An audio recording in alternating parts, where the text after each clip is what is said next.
Welcome back to Asinine Radio, a weekly podcast where we talk about music, and, well, that's pretty much it. So, let's go!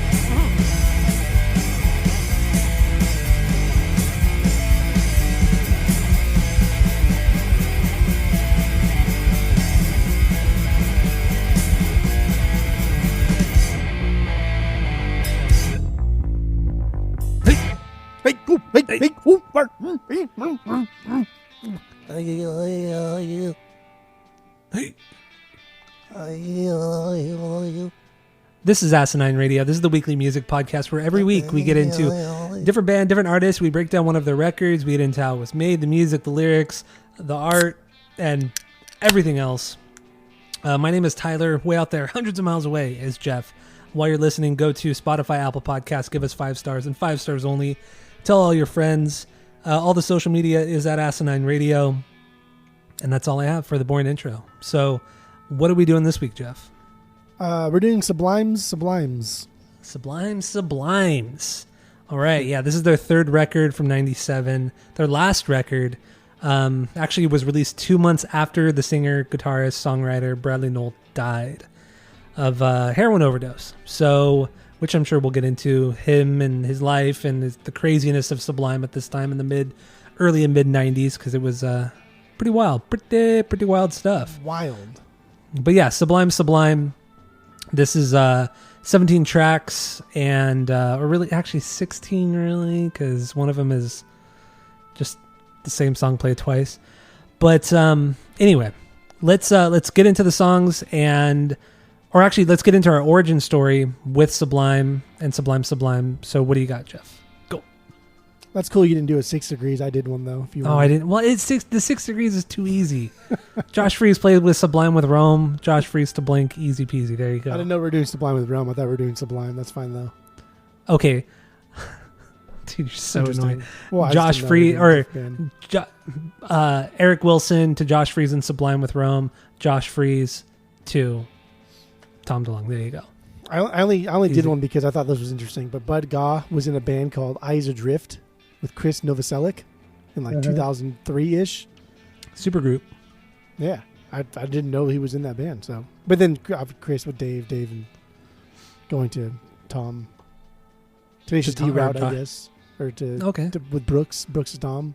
Brooks to Tom. There you go. Your boy Brooks. Different drummer. Let's keep it in Brooks' realm here. Brooks territory. Yeah. Well, yeah, I anyway. didn't know he was in that band with Chris. I didn't know that either. I did not know that until this week either. There was a couple other people too, right? There was at least 1 or 2 other people that were in the scene, established musicians, I think. Yeah, I forgot who it was though. Well, maybe one of the guys from Pearl Jam, or I don't know, Jerry. That was like this. That was his all-star group, and Stephen Perkins was in that all-star group in some capacity, and then Eric Wilson was in an all-star group. But I think that all-star group, it was called like something All-Stars, not Long Beach Dub. It wasn't that one. It was something else. It's like, are you pulling my leg here? Or are you trying to? No, it wasn't that one. But yeah, I don't know. I don't know, Jerry. All right. Anyway, let's get into our origin stories with Sublimes. Go. I don't know like how I got into Sublime. I remember the time that I was already really into Sublime. And then I had this friend of the pod, Eric Mullins, and his brother Josh. And Josh was a cool dude. We never really talked because he was at least like 4 years older than us. But he had Sublime's self-titled album on CD. And I remember for whatever fucking reason, I just like stole it from him. I took it from his room because he was a cool dude, and he had like that stereotypical room where you walk in and there's fucking rad posters all over the wall. This is how I remember it. It could be totally different. Like it'd be Mandela affecting myself. But he had cool posters all over the room. Like we knew where he hid the Playboys under his bed. Like it was just stereotypical. And I knew that he had a cool ass CD collection. And most of the stuff I kind of already knew about, I already had. But I remember I had to have been like, this was like right around middle school. So maybe like, what do you mean, like 12 in middle school? Yeah, I'd say about 12, yeah. Yeah, so I was like 12, and then I fucking ganked the CD. Stole a CD. I know if I just asked him, he would have given it to me because he was that kind of cool guy. But I don't know why I stole. What an asshole! So I stole it. The Sublime or 40 ounces? I stole Sublime. I didn't get into 40 ounces until later, and I didn't get into Robin the Hood until much later. But Sublime was at my middle school self. I was just fucking obsessed with this shit. I love this so much, and I don't know. Like there was a lot, I talk about it all the time, but there's a lot of early inspirations for me to play the guitar, to get good at the guitar, to create my own sound with the guitar. Like Chris Carrabba was an early influence. Eruption, Van Halen, early influence, and like Bradley Nowell, like the way, because like Van Halen, they were an already established band in my mind. Cause my mom had been listening to them over and over and over, and that is their sound. Chris Carrabba, for me, that was just like, oh, I want to play acoustic guitar because I like it. I like what you're doing with it. But then Sublime was like, damn, man, I like all the genres of music you're doing, and I like how you're making it your own. And that's kind of what I want to do in my musical endeavors. So I looked up to Sublime. At the time, because I liked the music, but not just about the music, the way they projected their own interests, the way they wore their genres in the sleeves, essentially. Yeah. That's what I loved about Sublime. That's what you still love about Sublime, yeah. I know. I don't give a fuck. All right, my origin story is Date Rape, is that song. Middle school, maybe 7th grade, so like 99, I guess, 1998, 1999. It came on K-Rock, local radio station here in the LA area. And I mean, this band is very, very regional as well. And I think we realized that the last time we did Sublime, when we did 40 Ounces to Freedom, we're like, dude, like outside of California and the West Coast, like they're not that popular. They really aren't. Tragic, absolutely tragic. So, and I mean, I kind of get it too, especially with some of the songs on 40 Ounces and a few of the songs on this record. I get it, dude. But yeah, so Date Rape was my introduction, and just when you're at that age and you hear a song, at that point I had heard like, Goldfinger, Superman, so I'd heard some ska, Suicide Machines and stuff, but nothing like Sublime. Sublime was a little bit different, and the speed of that song and just the squirreliness of the bass, the upstroking of the guitar, the trumpets, it really is a wild song. And then you break down the lyrics, and when you're 12 years old, and you're hearing those lyrics, you're like, holy shit, nobody sings about this like on the radio. Like, what the hell, what's going on? So that was my introduction to the band. And then my friend Sean, he got the greatest hits Sublime, or no, it wasn't called greatest hits. It was called, remember those CD collections called the Essential Sublime, Essential. Yeah.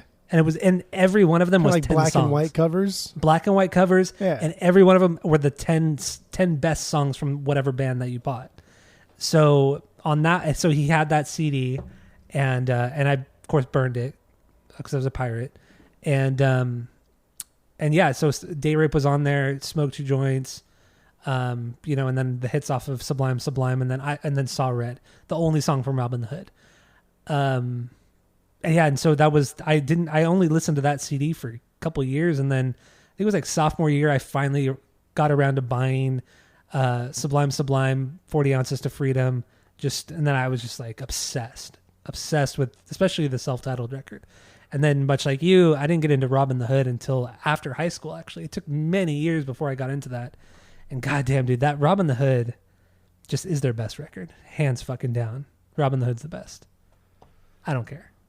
I'm saying it right now. The way I because we're not ranking the 3 albums, and they have a lot of other live albums and stuff. So we're not ranking the 3 albums, but the way I see their albums play out is they're each kind of like unique in their own way. Yeah. I think 40 Ounces to Freedom is what they really wanted musically, but not production wise. I think Robin the Hood is what they really wanted, like production wise, but didn't quite make it musically. And I think Sublime is kind of like a mixture of both. It's really overproduced, but I think they had a great time doing it. And Brad was sober for like 3 fucking months, and he just had supposedly that one relapse. So I think Sublime is like what they really wanted as a band to sound like, but they just didn't get Brad. Yeah, and that's tragic and horrible. And I think each record is like, I think they're all perfect. I think all 3 of the records are perfect. I don't fucking care. I'm saying right now, I think this band is tragically underrated to the point where it's criminal. But I think all of the records are perfect in their own way. I think they're underrated. For sure they're underrated, but I wouldn't say that all their records are perfect. That's not true. My favorite from the past like 5 or so years has been I've really come around to 40 Ounces to Freedom. It is it's fucking unreal. I just even because we did 40 Ounces a couple like 2 years ago, I think it was. Yeah. And that's when I realized I don't like Sublime as much as I thought I did, or as much as I used to. Especially listening to 40 Ounces to Freedom, because there's some bad songs on there. Like there's no bad songs on there. There are. There's some for sure filler on Robin the Hood. There's a lot of but Robin the Hood has a good chaotic. As weird as it sounds, it has a good chaotic flow to it. I love the craziness of Robin the Hood. That's the production they wanted, just not and I fucking love that. I love that. That's why it's perfect. Is because that's the production they wanted. It's just the songs aren't all there. It's mostly there, but not all there. But you got to respect it, because this is what they wanted, like production-wise. This is what they wanted 40 Ounces to Freedom to sound like, but they were just a bunch of fucking drunken potheads that didn't know what to do when they signed a contract. And that's why I think 40 Ounces to Freedom is dude, 40 Ounces of Freedom is so goddamn good. And it's amazing, too, that Bud Gov wasn't even like the main drummer of that era of Sublime. And that's like oft forgot that Marshall Goodman, Ross MG is the dude that played the drums on most of the songs. Date Rape, their breakout hit. That's Ross MG playing drums. Yeah. Yeah, but still, overall, I think to me the songs. Actually, I'll wait to talk about that, about certain songs on the self-titled record, because we don't really need to go into to Robin the Hood and 40 Ounces too much. Nah. I think there's already. I'll go for fucking days. I don't even care. This is my favorite guitarist of all time. He is just my personal, subjective favorite guitarist. I think when he feels something, he knows how to make his guitar say what he's feeling, and you just. A lot of great guitarists out there. I just don't think a lot of them can do what he does on the guitar. And it's just when you could take out his vocals entirely, and you could probably even pinpoint exactly regionally where he's from, his likes, his dislikes, and kind of like a little bit about him, just the way he plays guitar. I think it's absolutely insane and amazing. And that's something you don't get even from like the big names like Eddie Van Halen, right? Like, do you know his likes and dislikes genre wise when he's playing some of the things he's playing? Probably not. No, but when you hear Bradley Nowell play shit, granted, it's not like Eddie Van Halen status or Jimmy Page stuff, but again, wearing your genre on the sleeve, and people always say like, "Oh, they ripped off this." Like, that's what they fucking told you from the beginning. They're not ripping off anything. It's called sampling. How come like people don't get mad at Kanye for ripping off, or mad at any of the hip hop artists for ripping off? Dude, these guys are from Long Beach. Come on. I'm not ripping off anybody. And they even have a song other than the first album. It's just called Thanks. I know. Come on. He's literally just talking and thanking people. And that's not even like one of the guys from the band. That's fucking Miguel. Come on. Oh, man. Come on. All right. Let's, okay, so the self-titled record, let's start with, do we have any stinkers on this one? No. Okay, well, that's wrong. No, I do have no. I do have one stinker and several songs that what are you talking about? that are on the verge of being stinkers. Well, there's one song that's on the verge, but it's still not a stinker. What's that? That's the reprise. Yeah, the What I Got reprise. That song just doesn't need to be here. It doesn't need to be here. It's not good because, in all honesty, the What I Got song is not that great. It's really not that great. It's not. That's on my, I don't want to say filler, but like on my crossing the line list, almost to a stinker. I really don't like the What I Got song. I don't think it's that good. I think the lyrics are, they're kind of stupid. The vocal delivery, I don't like the way Bradley sings it. The acoustic guitar with that sample drum beat, it's a mess. It's just a mess of different styles that just doesn't work. And it just sounds so polished. Like it doesn't, like, I think if you were to throw this on Robin the Hood with like the shitty ass quality, it would have this like sort of endearing sound to it. But with how polished it is, it sounds like shit. And a few of these songs, man, they're just all the white boy ska reggae bands that came out after Sublime only based their sound around What I Got, Caress Me Down, Santeria, shit like that. And that is the worst of Sublime. Like, hands down the worst of Sublime. And seriously, all like the bands like Pepper and Slightly Stupid. They all took just that shitty Sublime and just made it even worse. And it's just gross. I can't stand that shit. I cannot fucking stand it. To say it's gross is one thing. To say you can't stand it is a little bit different. But it's not gross. It's just it's so derivative. It's just not what people are calling this now is cultural appropriation, and that's a gross term. That's a overly used term to like misappropriate what is actually going on. But to say it's gross, it's not gross. And so I will say it's gross in how bad it is. That's what I mean. But they're not bad. It's just generic. It's pretty bad.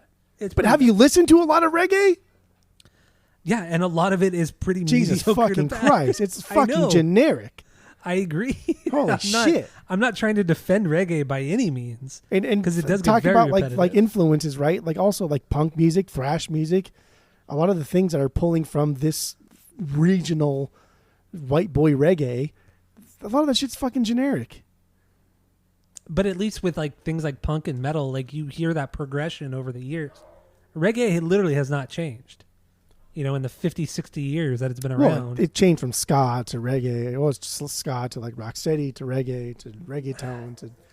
There's been a progression of change. And it's been a shit progression. Well, I mean, come on. I don't want to say it's a shit progression. There's certain aspects of the ska family tree that I like and don't like. Reggaeton is one of the worst genres of all time. It's not all bad. Dude, it's bad. Reggaeton is terrible. Fucking, it's up there. It's up there with pop country, up there with worship music. It's bad. It's bad. I'm being a negative Nancy, I know, but it has to be said. All right. It has to be said. Somebody has to call them as they sees them, and that's what I'm doing. There's some great reggaeton songs out there, but okay. Nah. Name one. Dude, Daddy Yankee, Gasolina? Dude, that song sucks. Are you kidding me? That song sucks. Fuck it. Like, I love Daddy Yankee, man. Come on. Man. Okay, so yeah, the What I Got, the reprise, stupid. That's my only okay song. Because I'm not gonna skip it. I skip it every single time. I'm not gonna skip it. The only time I don't skip it is if I'm listening to it on vinyl because there's only one song after it. So I'm like, I don't want to get up just to skip it to one song. So, but the actual What I Got, the correct version of it, that's my 15B. That's where it should be. It should be toward the bottom. so let me go through. I have 5 songs that are on the chopping block. God. So let's start with. Let's talk about Santeria. Here we go. Santeria, Get Ready, The Ballad of Johnny Butt, What I Got, and then Caress Me Down is like really on the verge of crossing over into the stinker list. I hate Caress Me Down. Let's do Caress Me Down first because that's my 13B. Caress Me Down. Caress Me Down is this is one of those songs that's kind of like very similar to What I Got or Santeria. This is like their most popular song, and it's a throwaway song because it's so catchy and dumb and everything. But because the other 2 songs are so insanely popular, you just don't hear this one as much as you do the other 2. But it really is in the same fucking boat as the other 2. But it's still a good song because the melodies are easy to follow. It's a fun, like, sing, like, with him and Spanish type of thing. And it's just like an easy song to get into. And that dee-dee-dee-dee-dee-dee-dee, that's an easy thing to fucking play. It's fun. Bum, bum, bum, bum. Yeah. And again, it does hit kind of hard. I get it. I like his samples that he uses. He even samples himself from the Freeway Time in LA County, right? The Right Kind of Love on a Sunday Morning. Like, this song's cool, man. This song is good. I like it. It's melodic. It's fun. It's cute. But it's pushed this far into the album for a reason. And that's because it's a throwaway song. It's a throwaway song that just happens to be kind of catchy. And this is also, I think I just have bad memories with this song too, because it's like, this sounds so elitist and so annoying, but the scene that you and I grew up in was very, very different than how my sister grew up, who's younger. She's 3 years younger than me. You and I grew up in the music scene. My sister was a cheerleader in high school. She was very much into hip hop and pop music, and just we grew up very, very differently. And I remember, and they used to party my mom never allowed me to party when I was a kid. I was like the guinea pig. The way my mom treated my sister was very different, and she allowed my sister to have parties at like 15, 16 years old, have parties at the house and all this shit. And I remember coming home like, 11 I remember going midnight. to your house when your sister was having parties. When yes, you've experienced many of those instances. And I remember walking in and they'd be playing like really shitty Sublime. Like they'd be playing this song, and I remember everybody would be singing this song, and it would just make me mad. And I didn't like that scene that she was in. It was really annoying, really bad. And Isn't that Sublime at heart though? Ugh. Isn't that what Sublime is all about? I suppose, but it's Party. yeah, you're right. Okay. You're right. You're right about that. Like, God damn, man. Like, just if there was ever a bigger party band in the 90s, I don't know if they were bigger than Sublime as far as partying was, based on how much money they had to even throw parties. Like, they fucking made their own record label because they got a bad reputation of partying so hard. Nobody would book them. So they made Skunk Records and said, oh, yeah, we have a new band from Skunk Records. Just so they wouldn't be billed as Sublime. I know. Because they trashed everywhere they go. That's true. That is very true. I don't hate Caress Me Down. I don't. I think it's a good song. I would fucking never. It's just, it's weak, man. It's weak. It's too simple. It's too simple, and like, you just know there's so much better than this, like melodically, songwriting wise. I think the Spanish is cheesy. It's not because he's a white guy singing in Spanish, but it just sounds too forced. And I know it probably wasn't at the time, because Bradley seemed like he was a really cool dude, and like he really respected other cultures. Obviously, I don't feel like he went to fucking Woodrow Wilson High School in Long Beach. It's like half Mexican. Yeah, but I don't know. Just I feel like I don't know. He's ingrained in Mexican culture. I know. I get it, but I can't. I just think it just sounds too cheesy in the song. It sounds way too cheesy. That's because it's a little too polished. So when they did it on 40 Ounces of Freedom, the Chica Mi Tipo, that one seems a lot more natural. This one does sound like he's almost like reading from a script, because the way he's rolling his R's is like hard. And yes, like we all know, Bradley Noel's a white guy. And so, like, when you hear him do these things, especially now, like with these retro goggles on, we can look back and think like, oh yeah, goggles. Like, yeah, he's rolling his R's too hard. He's a fucking white guy, and he shouldn't be doing that. That's fucking appropriation. It's like, dude, this guy went to a fucking predominantly Mexican high school. He lived in a predominantly Mexican neighborhood. His friends, like growing up, are predominantly Mexican. Like, he was ingrained in this culture, more so than like most people in the United States. I agree with you on that, and that's not what I'm complaining about. I just feel like overall it sounds cheesy. I'm not talking. I don't care. I don't think there's cultural appropriation or anything like that in this song. I just think it just doesn't sound very good. It sounds too forced. It sounds too forced. Get the fuck out of here. I don't know what you're. What do you even? Just leave. I'll finish this up by myself. I really thought you just said go get fucked. Go get fucked. Isn't that what the what did Skip say? Go get fucked. Oh, the Britlanders? The Britlanders. Maybe. I know. I don't think that's a Britland thing. I was trying to think of a funny, non-super aggressive, derogatory term for England people, but then I couldn't think of anything. Okay. Yeah. Okay. Yeah. Well, the Caress Me Down, whatever. That's fine.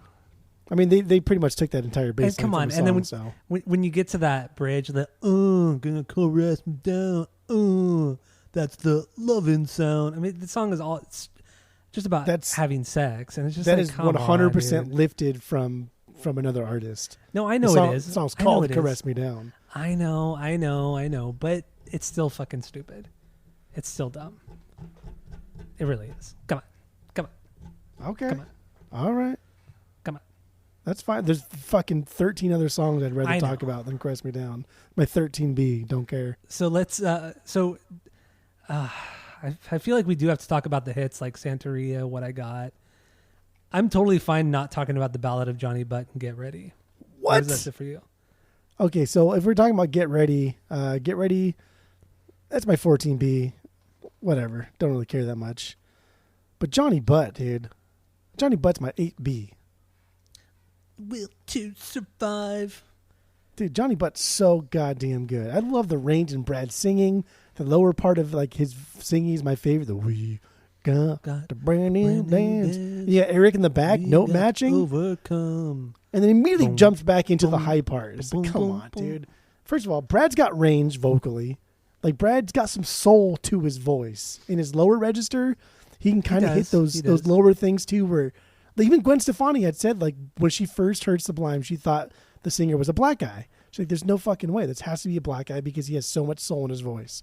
I don't know if that was an after the fact thing that she said after she met him because she was being nice, but Brad does have range. He is a good singer. He was a good singer, yeah. And even live stuff, dude, he is a good singer. He sounds Even when he was great sloppy. live. Yeah. Even when he was sloppy. He could he knew he fucked up lyrics, and a lot of live stuff that you've heard, you can hear him fuck up lyrics and he catches himself. And even though you know he's fucked up on like heroin, you know he thinks, damn, that's not the right lyric. I don't know what the right lyric is, so I'll just kind of like scat my way through it. And you hear him do that a lot. And he sounds great doing it. He does. And you know what? So I'm talking so much shit on these songs. I know. I don't know but why. I know all the words to it. I know all the words to these songs. I know all the transitions. I know all the little bass parts, the noodlings. I know it all. Like I've listened to this record, dude. I've literally listened to this record hundreds of times, if not 1,000 times. Seriously, I was obsessed with this record. So I know this record front to back. And in all honesty, I do like all the songs. But when you take them out individually, some of the songs are pretty weak. But then when you throw them into the context of the record, it's so much better.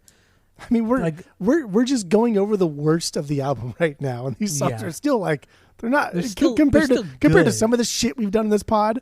These are pretty fucking good. Yeah.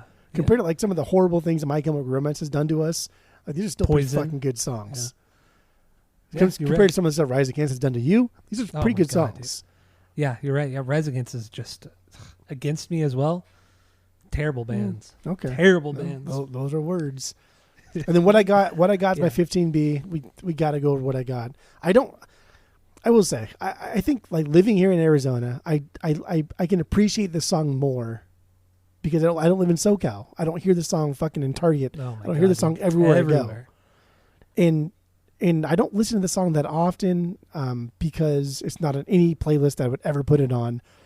But listening to the vinyls and it comes on, it's like, oh yeah, this is kind of a cool song. It's mellow. It's got the Sublime vibe. I know you hate the vibe thing.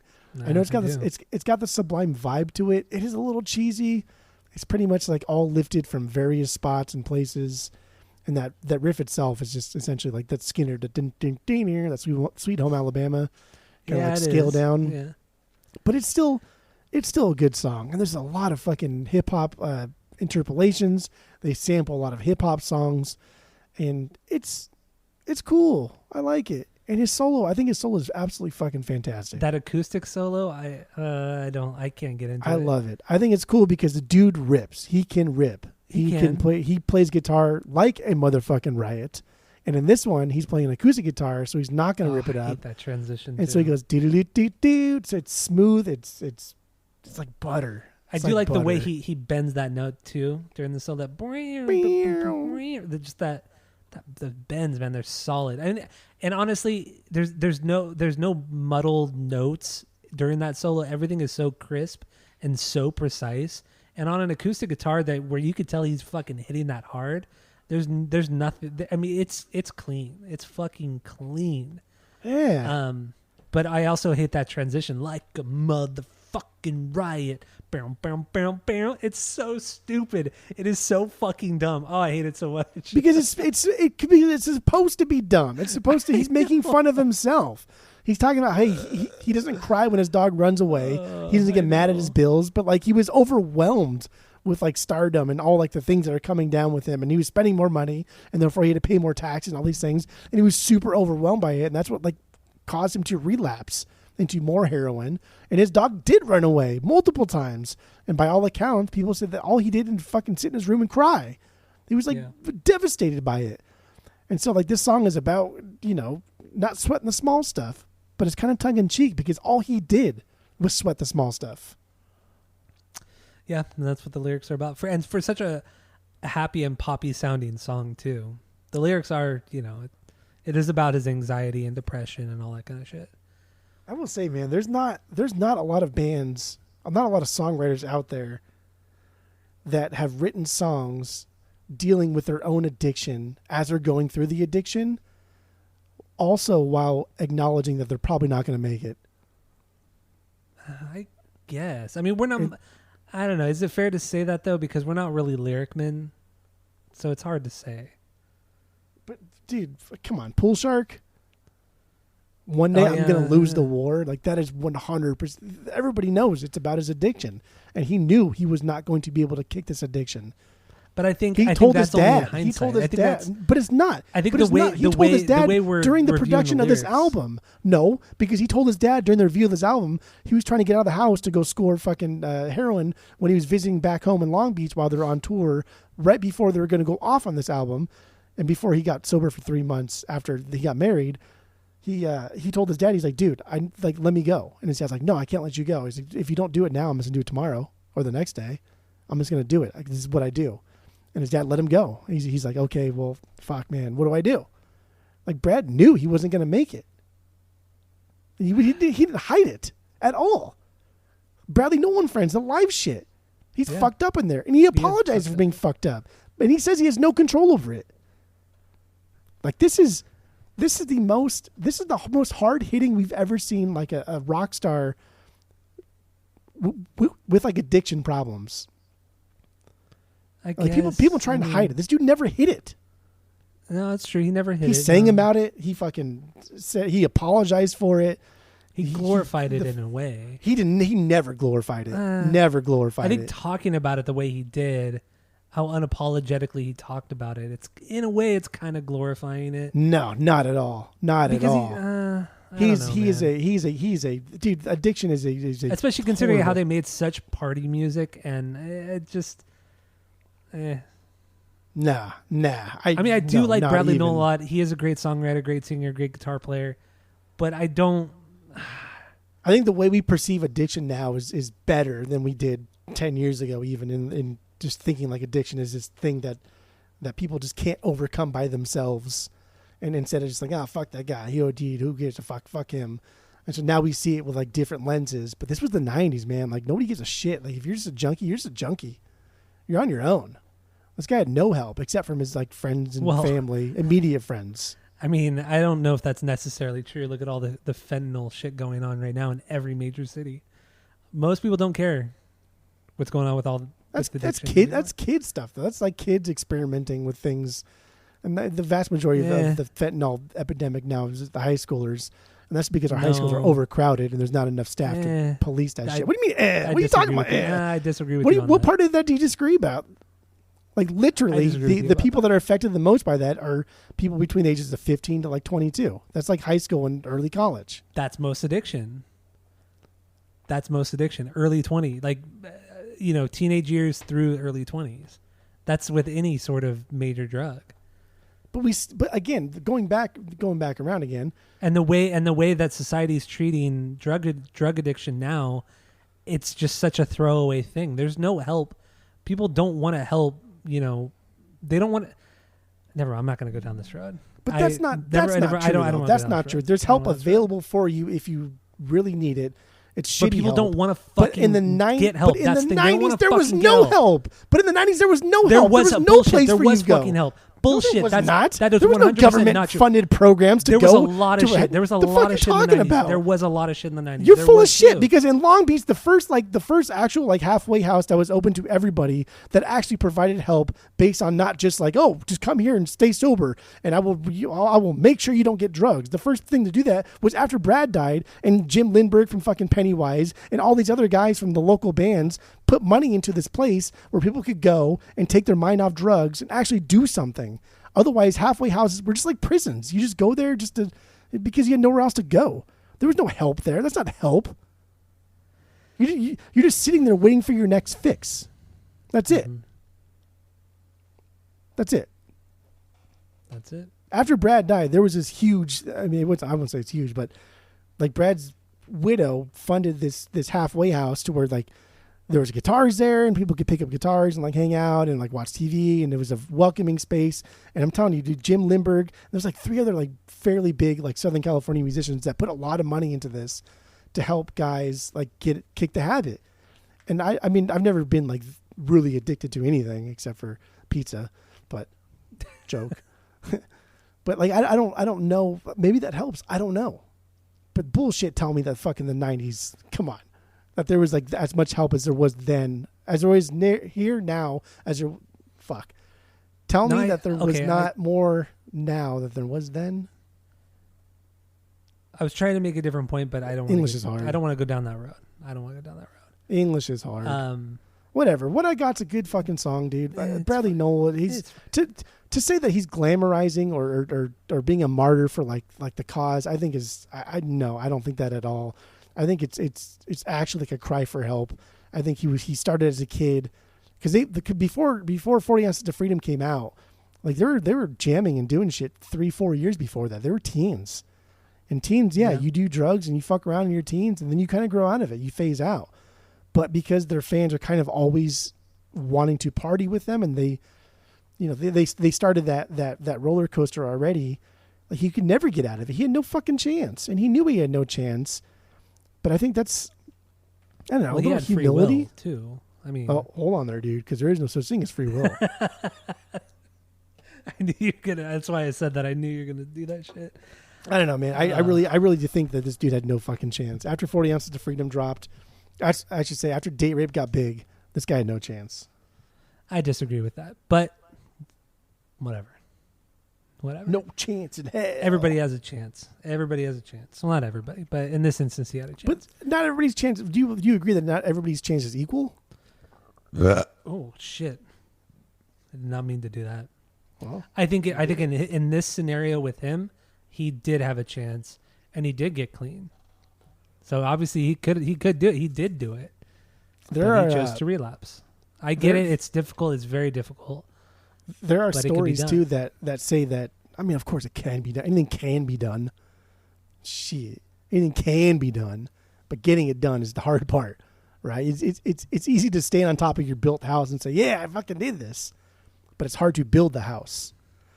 Whatever. Yeah. But there are reports that the day that Brad died, they were staying in a hotel in Petaluma, and he had tried to wake up Bud, who was sharing the room with him, and supposedly the light side of his death story says that he tried to wake up Bud. Bud's like, nah, dude, I'm fucking hungover. I don't want to do anything. They were partying all night last night, and Brad was telling him, hey, dude, there's big waves. Let's go check them out. Let's go to the beach because they're right on the beach. And Bud went back to bed. And so Brad, nobody really knows what he did. But when Bud woke up, Brad was dead. But the darker side of that story, too, that I've read multiple, kind of like higher end, like Vice, or I think it was Vice, a couple other like higher end websites and articles. When Brad tried to wake Bud up, he did not wake up. When Brad went to go down to the beach, Bud did wake up, shoot up, and then went back to bed. So when Brad came back, he shot up because he saw Bud. All the stuff was already out, so he did it too.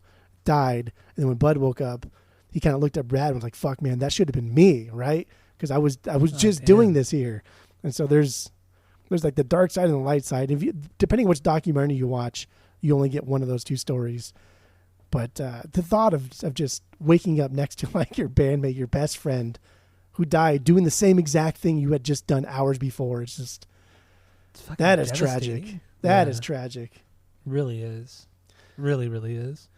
Now that we've gone through kind of our stinkers, fillers, bottom tier stuff, let's get into some of our bangers.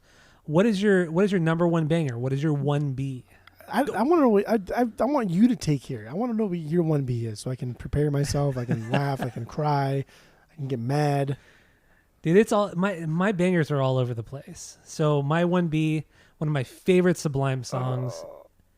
What are you groaning for? Because I feel like it's either gonna be like Paddle Out or Same in the End or like one of those ones that are a little like. Why? Because it's a punk song. Yeah, but those are like two like topical punk songs. They're just like mid-tier Sublime punk songs. This is actually, I would say this my 1B is my second favorite. Yeah, it's my second favorite Sublime song. So it's Doing Time, the last song on the record.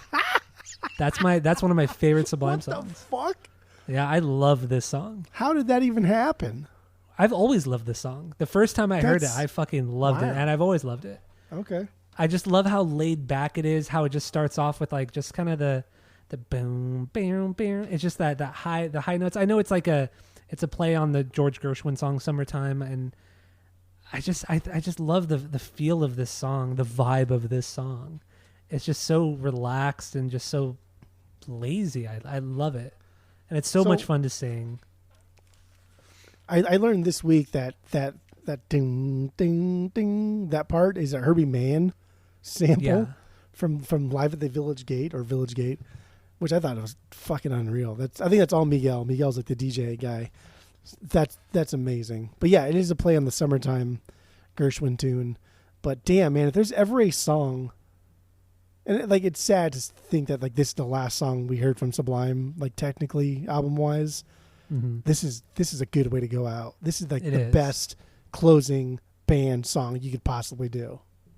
And so when Bradley was still alive, they recorded this song, and it was supposed to be, I think, the first track. It was supposed to open the album, I believe, and they couldn't get the rights to some parts of the song, so they scrapped it. And then after Bradley died, they got the rights, which probably because he died and they felt bad. So then they got the rights after the fact, and then they threw it on the end of the record. Yeah. So that's a fun little fact there. One of my favorite parts on the album is the way he sings the third verse in this one, the evil part, the evil. That just like that lower evil. Again, dude, just like dropping the tone down. It's so good. Yeah. And there's so much dub in this song, man. Eric Eric slays at playing the bass on this album. Right? It's just such a lazy sounding song, but the groove is insane. I mean, this song is. People who don't live in Southern California, I don't think. I mean, like we've talked about, this is a very regional band, but this is one of the non-album. It shouldn't be a regional band. It shouldn't be, but it is. And Doing Time is really a non-album single. I'm sorry, it's not a single from the record, but it's always played on radio. I literally heard it today on the radio because when at the office I work at, they played Jack FM, here in LA. And it's pretty much only 80s music, which I fucking can't stand. And then like mediocre to bad 90s music. But they do play a lot of Sublime, and they did play this song today. So I remember Jack FM playing whatever the fuck we want. Yeah. And then proceeding to play Spin Doctors every hour on the hour. Exactly. Or it's so annoying because then they'll start to play like, because radio stations have bumper music where they play like 5 seconds of it and then they'll drop into another song. Dude, Jack FM always plays as bumper music the opening guitar riff to Paranoid from Black Sabbath, and I'm like, oh fuck yeah, we're gonna do some Sabbath, and then it'll go into Spin Doctors, or or so much radio for, because my boss, she plays the radio all day, because the office is so quiet, so it's either awkward silence all day, or there's filler music. And just bring in a speakers. Fool, just give me the fucking auxiliary cord. Well, I listen to podcasts all day, or I listen to music on my earbuds all day. Damn. But another bumper is Pantera's Walk, and I'm like, oh fuck yeah, we're gonna get heavy, and then it'll drop to fucking Blue Monday or something. Like, you hate Blue Monday. I do love Blue Monday. I mean, the orgy version is better, right, Skip? Oh god. But Skip was so fucking mad. He was so mad. That's for sure one of the top 3 like most mad moments of Skip in our podcast. It's true though. He'll learn someday. Anyway, back to Doing Time. What else do you have on this one? Where does it sit banger wise for you? This is my 11B. You're an idiot. Idiot. This is your 1B. That's silly boy talk. Come on, that's silly boy talk. It's funny that you hate that you hate Caress Me Down so much, but Doing Time is not that much better as far as like putting out a cheesy pop song. Like it's pretty much there. It's a better groove. It's a much better groove. A little bit more dub bass than Caress Me Down. It's catchier. It's not as cheesy. It's just an all around better song. It's a good song. God, I love this song. That sample is just, it's fucking awesome, man. It's just, I love it. I love this song to death. I don't know. I don't know how else to put it. Lyrically, though. Me and Louie. I love singing it, too. Right? You know every fucking word of this entire yeah. album. Bradley's on the microphone with Ross MG. All people in the dance will agree that we're well qualified to represent the LBC. Me and the we. We don't run to the party and dance to the rhythm. It is hard. He sings it all weird. And then the chorus to the take a trip. What does it say? I always thought he said take a trip. Tip from me. But he says tip, yeah. Anyway, 0-2. Lyrically, though, I don't know. I feel like I was a little disappointed by his lyrics on this record, on this entire record. What did you expect? I don't know. All these guys sing about is either fucking getting stoned, partying, getting drunk, addiction. That's really it, actually. I don't know. I don't know what I was expecting, really. But I mean, to me, could either be about, he's talking about, being trapped in a relationship with a girl or being trapped in his own drug addiction. Can go either way. You can interpret it either way. But I don't know. Otherwise, this is my number one banger, the best song on the record. Second best Sublime song, only after Cisco Kid. Dude, you damn. Love Cisco Kid. That is their best song. You just try and find the most obscure Sublime songs and pretend to like them. No. Cisco Kid is for sure obscure Sublime song. Maybe that one is a little bit, but that's also that song's not even that's not even a top 5 on Robin the Hood. That could be it's not even a song. Cisco Kid absolutely is a song. No, I think it's not. Cisco Kid is probably their heaviest song they've ever done. That they ever did. Cisco Kid, incorrect, dude. Listen to how just the way that song trudges along and how fucking loud those drum beats are. Everything about that song is so fucking heavy. It's not heavy. No, it's heavy, dude. That's not heavy. Just because it's not, there's no big loud guitars. Get the fuck out of here. That song is hold fucking on heavy there, as dude. hell. Don't talk to me about wanting big loud guitars in a song there, dude. Okay, because you just got chastised for that same exact thing. No, Cisco Kid isn't heavy because it sounds like a bunch of guys who don't know how to rap trying to rap. Oh, dude, and that's why it's so slow, is because they can't do it faster. And it's not even that chaotic. It's chaotic. It's just that whole Cisco Kid serial interpolation. Yeah, and it's fucking chaos. That's not even. Dude, that's not even. It's not the most chaotic thing, but it is fucking. That song's not even Oh, dude, I love Cisco Kid. Of Robin the Hood. Cisco Kid is no. Oh, dude, you're so not even. Oh my god. Get out of here. Anyway, Doing Time. That's my 1B. It's also your 1B as well. Actually, no. What is your yeah? Let's get into actual good Sublime songs. So stupid. You're so my dumb. 1B is Seed. This is my favorite Sublime song. Yeah, I love this song. That is my my 7B. That is stupid. A lot of people say this song clearly borrows the melody from Lori Myers by NoFX from Punk and Drublic. Dude, I listened to that song 3 times. No, it fucking doesn't. Not at all. This song came out before Punk and Drublic, right? Punk and Drublic was 97, right? No. Was it? What was it? 90? That was Punk and Drublic. I think 94. Was really? Yeah, that was 94. I just googled it. Oh. Hey Google, when did Punk and Drublic come out? Yeah, so I saw a lot of forums saying, "Oh yeah, this song takes from Lori Myers," but the way the people were saying it was, I think somebody posted it one time, and then everyone else just saw that and then copy and pasted that same thing, because I don't hear it at all in any form of this song. I don't recall the song, so I can't say one way or the other.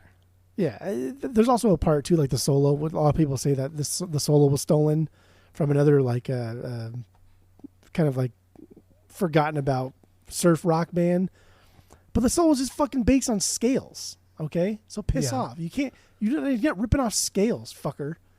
So whatever. But again, dude, genre jumping seamlessly, right? The transition into the punk and ska parts are so fucking sudden that they shouldn't work for any band that's not experienced enough with either of the two genres.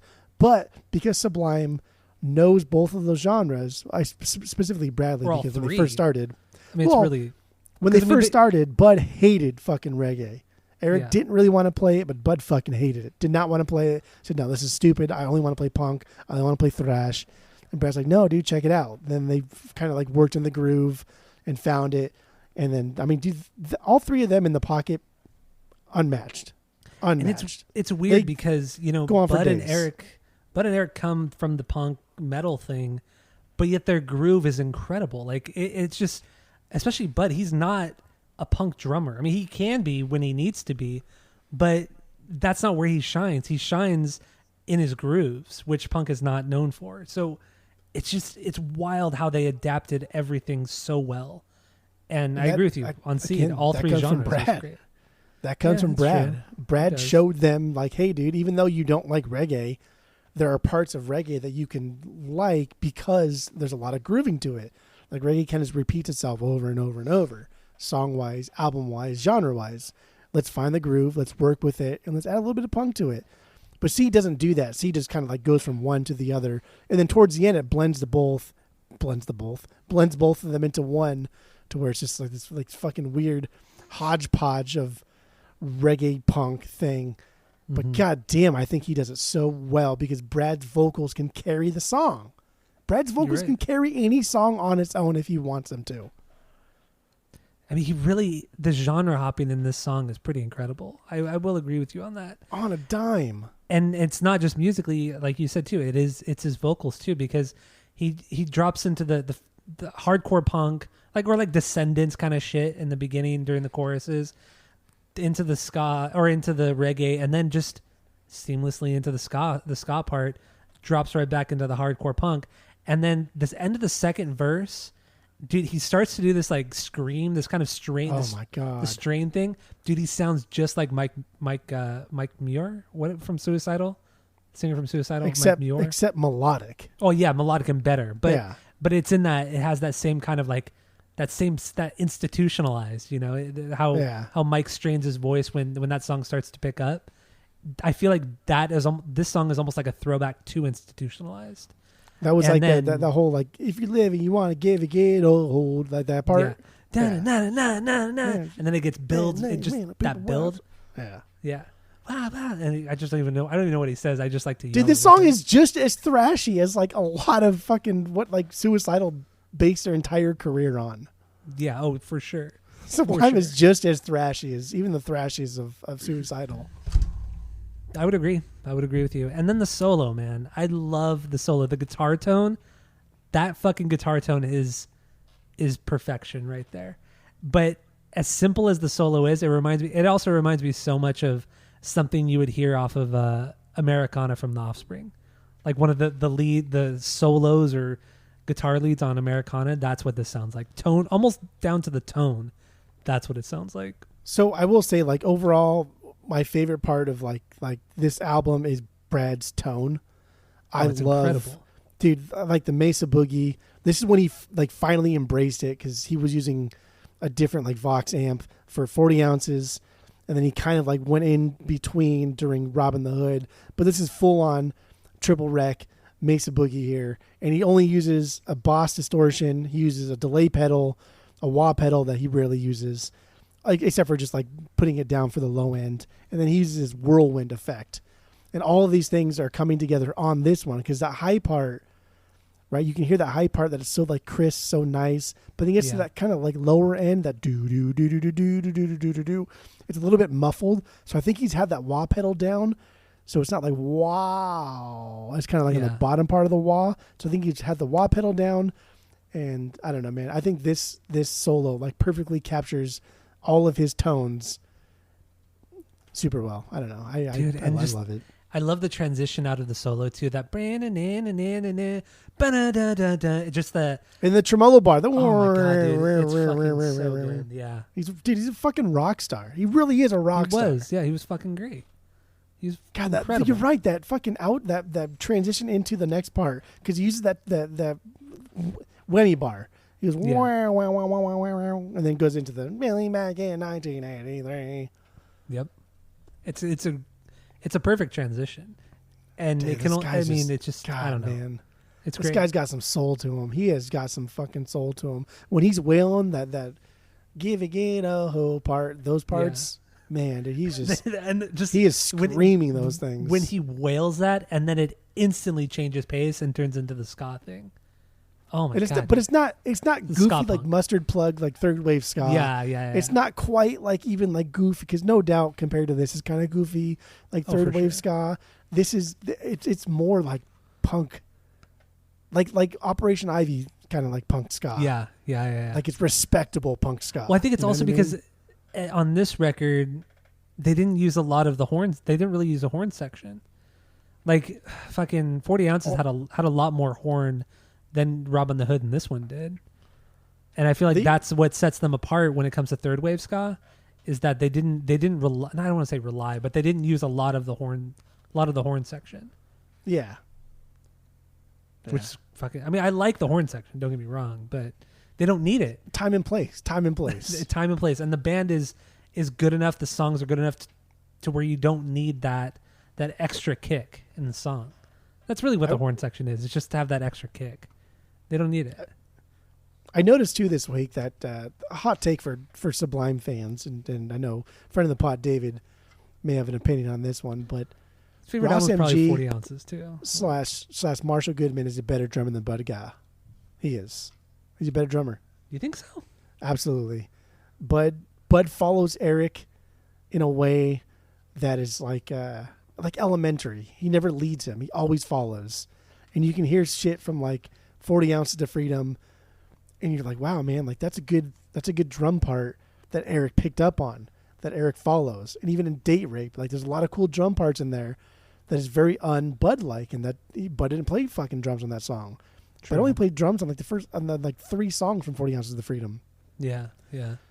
That dude Marshall's a better drummer than Bud was, but Bud was all fucked up on heroin at the time, so he had to go to rehab and they had to get somebody else in. But I think Ross MG is a better drummer than Bud. That is a statement. I mean, I wouldn't necessarily disagree. I'd really have to dive back into 40 Ounces. Honestly, I don't go into 40. I don't go back to 40 Ounces too often. I do like the record a lot, and I do have it on vinyl. But damn, when I want to listen to Sublime, I just go to Robin the Hood or the self-titled or the live record. Oof. Well, now that we have the $5 at the door live record, I mean that's like the easiest way to get everything right. Yeah, it's so goddamn. I listened to that this week too. Fantastic. Man, it's so good. It's an incredible live record. But anyway, moving on from Seed. What's your 2B? What's my 2B? What do you want to do? Garden Grove. It's my 2B. What? Do you not like this song? I fucking love Garden Grove. It's hard because as I was doing, when you're so familiar with an album, it's easy to say, okay, when I start this record, Garden Grove's my 1B. Okay, now I go to What I Got's my 2B. Then Wrong Way. Okay, Wrong Way's now my 2B, and now What I Got's my 3B. That's how I do. You know what I mean? Yeah. Because I'm so familiar with these songs, I can say, but is this song better than this song and this song? It was really hard because Garden Grove's my 5B. Garden Grove, the double G. Garden Grove was my 5B.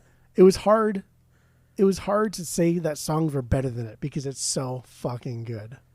Yeah, I know. It's so it's like a better version of Waiting for My Ruka.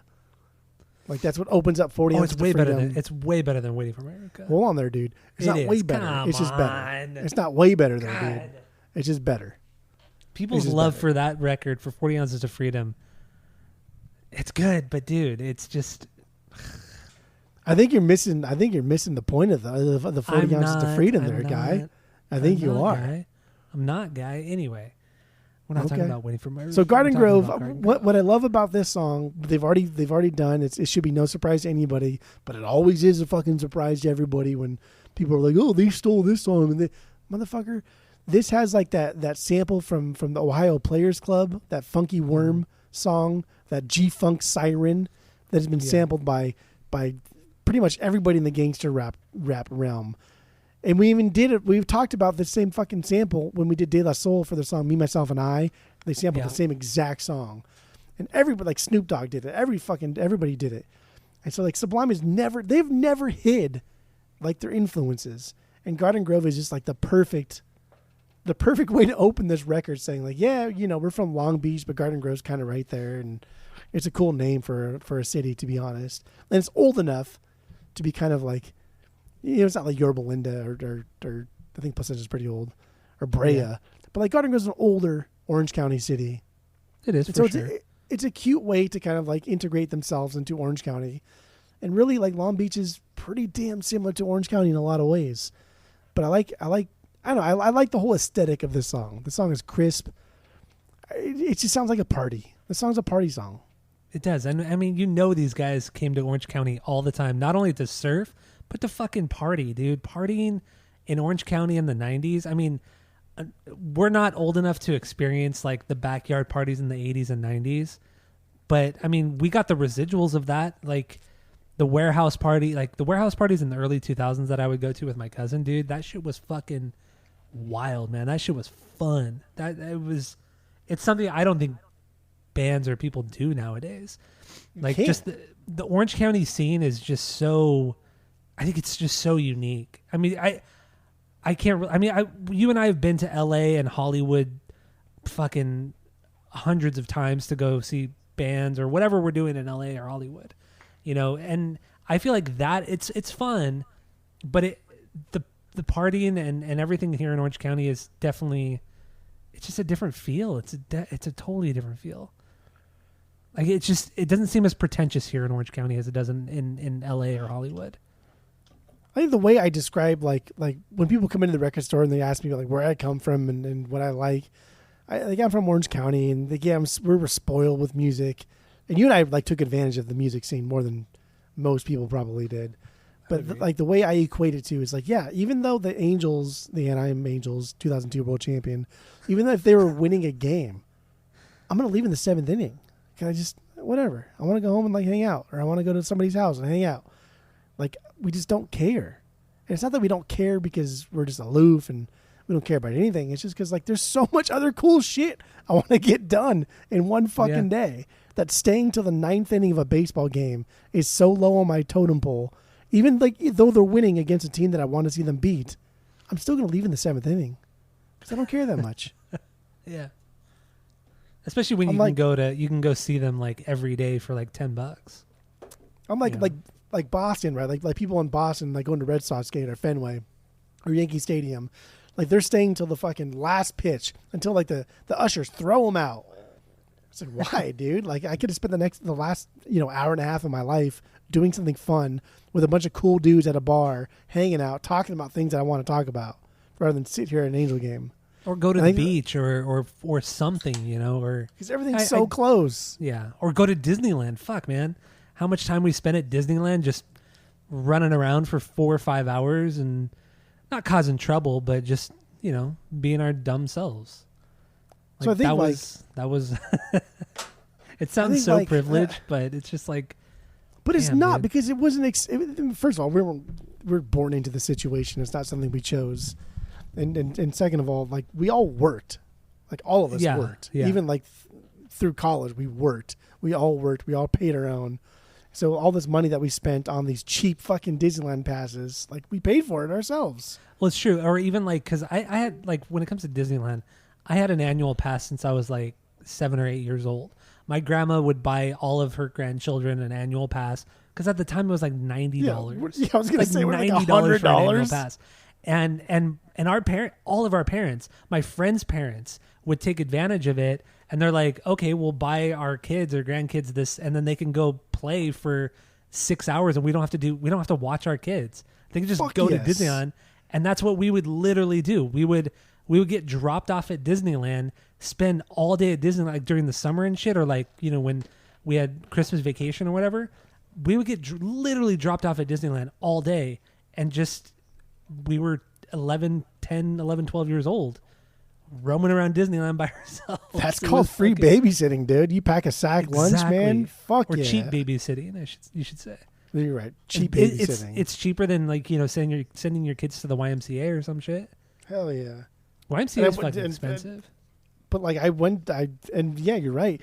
Like I went, like my most of my musical beginnings stem from the YMCA, but that was camp that we couldn't really afford at the time because camp was kind of expensive. Send your kid for a week, it's like $400, and so the YMCA would hold like fundraisers, like car washes and estate sales and shit like that. And my mom was like, if you want to go to camp, you gotta participate in these. And so I was fucking there washing cars 3-4 Saturdays a year trying to raise money to the fact that I could go to camp for free. So I wouldn't say it's like a privilege thing. It's more of a situational thing that we took advantage completely with. Yeah, because I mean, both of my parents worked growing up. They both worked full-time jobs. So like during the summer and shit, it was either we stay at my aunt's house or we go to Disneyland. You know, it's just like, which one would you rather do? Go to a family's house and do nothing, or fucking hang out at Disneyland all day? Come on, easy choice. Easy choice. But god damn, dude, like fucking man, Sublime is just a party band through and through. Fun stuffs. This song is just a perfect opener. Just I think like I do think that Waiting for My Ruka is a perfect opener for that album. It's introducing a band to a scene that they don't really know what to expect, a scene that doesn't really exist, that they're kind of like carving their way into, that they're kind of help starting. But Garden Grove is really solidifying who Sublime is, what the scene is about, and what SoCal's about. What I like about, you know, the fact that they chose, of all cities in Orange County, they chose Garden Grove. Garden Grove isn't like, for people who aren't from Orange County, Garden Grove isn't a city where it's largely suburbs. That's pretty much all it is. There's some industrial areas, but it's primarily all suburbs. There's almost literally nothing to do in Garden Grove. And it's funny that they chose that city and not like, you know, Huntington Beach, which a lot of people like in this genre would have talked about. Huntington Beach, or Newport, Anaheim, the first city in Orange County. Exactly. Right? Some shit like that. But they fucking chose Garden Grove. They chose kind of like a dangerous, kind of grungier city within Orange County, because it really is. That's what Garden Grove is. Well, I don't mind Garden Grove, but it's kind of a grungier city. It's not, I don't want to say it's way more middle class. It's not the closest to Long Beach, but it is closer to Long Beach than a lot of Orange County. It's right off the 405. But you still have like Cypress is bordering Long Beach, right? Los Al is bordering Long Beach. Seal Beach is bordering Long Beach. I don't know if is La Palma Orange County or is that LA County? La Palma's Orange Buena County. Park. Yeah. Buena Park borders kind of Long Beach County area. But Garden Grove is close enough to like where it borders Long Beach. And yeah, you're right. It's just one fucking freeway. It's done. I know. Just go down 405 South. You're good. You're there. The shittiest fucking freeway in America. Regional. The what? The shittiest freeway. I think like the 405 is consistently ranked as like one of the shittiest freeways in America. I would agree with you on that. The 405 or the 91, man. I'm gonna have to throw it out to the 91 freeway. That's a pretty shit freeway too. Both ways, going either direction. It's pretty bad. Garbage Grove, and garbage freeways. Dude, this is. I was actually born in Garden Grove too, by the way. Garden Were Grove you? Regional. Ew. Yeah. Garden Grove Regional. That's where I was born. I was born there. I was the only white baby in the hospital, or the only white baby that was like, you know, in the viewing area. Literally the only white baby there. Well, at least you couldn't get stolen. That's what my dad always said. He said, "You were the only white baby, so we know who you were the whole time." Didn't he keep tabs? Yeah, but I was born in Coda de Caza, in Kobe's house. Before it even existed, before that city even existed. Anyway, this is so regional, but that's fine. Garden Grove, you know, I love the just kind of slow groove to this. Much like you said, waiting for Ruka, it does have that slower groove. The kind of high pitched synth sound that kind of plays through it too. It's just, I love the way he delivers the vocals as well. It's kind of like this hip hop thing he's doing, but it's I don't know. I just It's the a groove in direct the song mix is of good. hip hop and dub. This is like Yeah, what it this is, song yeah. is. This is a product of like a mommy hip hop and a daddy dub had a baby and then out spat Garden Grove. And then it kind of Musically. throws it back to a little bit to the chaos of Robin the Hood, where the second verse starts where he goes, "You're a fool. Don't fuck around with my dog," and then it plays like the really loud the dog fighting. Louis Dog barking. But that's dude, just that really loud kind of chaotic noise is shit they were doing all over Robin the Hood. But they only do it Yeah. once on this record. And that's the only part that they show that kind of like, oh my god, like what the fuck is that sound? Again, I think Robin the Hood was just the production they wanted, just not quite the music. And this is like both music and production. But there's a lot of parts of this where you clearly could you clearly could tell that they just chose the best take because everyone's just fucking. Even though like Brad's like quote unquote sober, they're still partying. They're still drunk all the fucking time. And so the best take they took is because they just didn't have enough time and money to put him in the studio. Yeah, you're right. You can hear it You're on right. Pawn Shop. You can hear it on Pawn Shop, and there's a couple other ones you can hear it on too, where he fucks with the lyrics, but like, yeah, that was a good take. We're just gonna keep it. Oh, April 26th, April 29th. 29th, Sorry. 1992. He says April 26th, and that was one where like clearly like he said April 26th and fucked up, but that was such a good take. They're not gonna like, fuck it, put I it know. put it in there. Who cares? So wrapping up Garden Grove, so there's no real chorus. This is just kind of like a stream of consciousness. He's just kind of talking, and then you get to the bridge, and it becomes this kind of like monotonous thing that he's saying. Just the way he's singing, it's like, it's that shit stuck under my shoe. It's that smell inside the van. It's just like, da na na na na na na na na na. It's just. He's It's already just fucked that up. He's monotonous already drunk or repetition high thing. at that point. But I love it though. I love the way this song kind of rounds lazy. out, you know? Getting hassled by the man waking up. It's just it's almost like the sing-songy thing too. I love it. Well, there's certain points too where like the next line of whatever he's singing will kind of he doesn't interrupt his previous line, but it starts like right after he's done singing. Yeah, there's no break. There's no pause. That's what I'm saying. It's like that stream of consciousness. Yeah, it's good. It's great. So that's my 2B. So what is your 2B? That's fine. We're not even very deep, and we're like an hour and a half in almost. God, there's so many good fucking songs. My 2B's Jailhouse. Jailhouse Gets Empty. Go. Yeah, So that's my 8B. My 2B. That's my 8B. I love this song so much. I every time I listen to the song, it's like the first time I ever fucking heard it. It's good. With that percussive instrument, what's that called? Where you slide the stick on the the ridges. the ridges. What is that thing called? Did we talk about this like all the fucking time too? No. Huh? It's not a maraca. It's what the fuck is that? I don't remember. Scratcher. Who knows? Scratcher's good. Scratcher. Yeah, but people know what we're talking about. We don't have to say. It's like I don't know. But this is a cover, Bob Marley and the Wailers cover from 1965, and this version's better than the Bob Marley version for sure. So I think this is like so Bob Marley and the Wailers is kind of like one thing. The Wailers were a strictly ska band.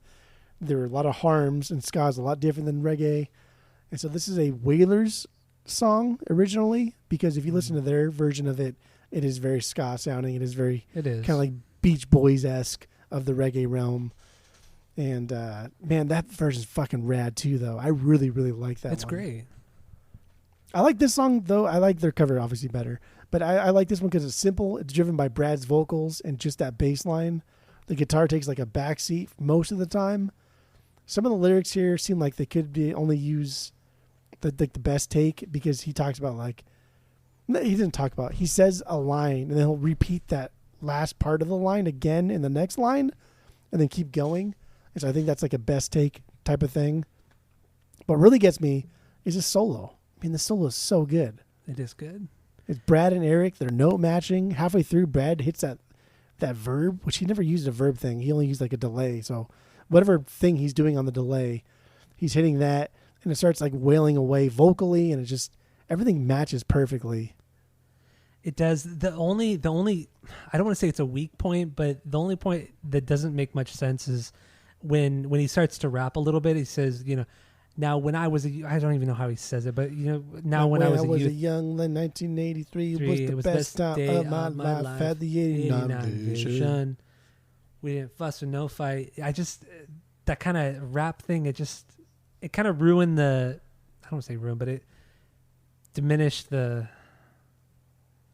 I don't know, the reggae-ness of the song. I don't know what I'm trying to say. Again, here, these guys a little bit weak though. They're hip hoppers. They're punkers. They're everything, and that's all they do. That's all they know how to do. That's all they want to do. That's all they need to do. That's all they need to do. Dude, he loves making noise here too. A lot of noodling. A lot of him just like rubbing the strings up and down. Right, that woo woo woo woo woo, and there's a lot of like wailing vocals.